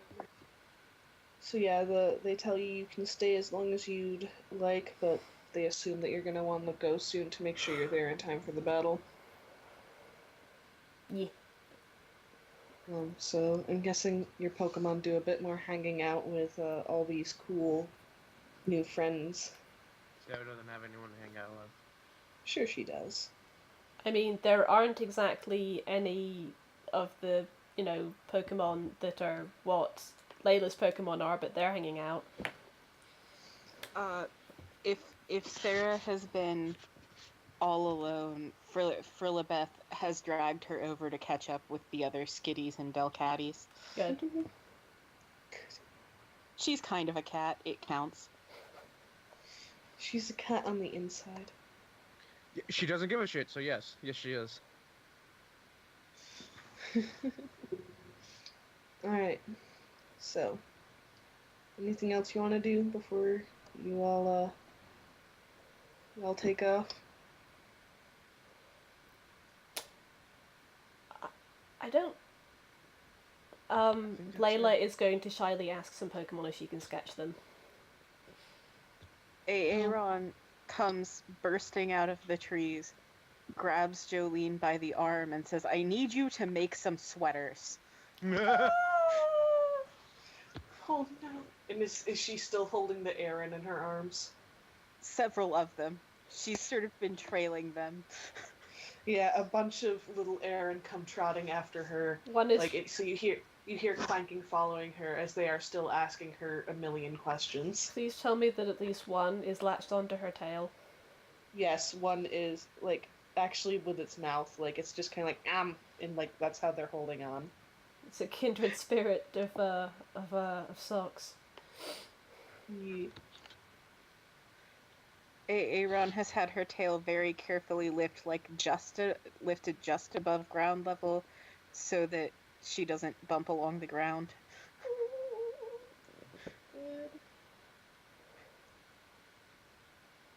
This is fine.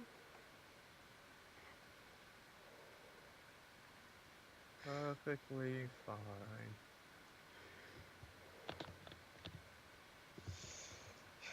Right. Anything else besides frantic sweater knitting? No, I think we can close out the session there. All right. Yeah, that seems like a good place to end. Yeah. Right. Did you all like that? Okay, I was a bit worried about how I would implement this. I liked it. Okay. I wrote a metagame. Damn it. Yeah. I honestly thought Honestly. that was amazing. Yeah, Yeah, no, I I was loved it. that was. I'm glad you thought it was amazing because that was one of the parts I was most worried about. It was Also, almost literal Deus Ex Machina, but I guess there was precedent for it, so. Yeah. Quinn now always refers to the Bucky as the obelisk in the sky.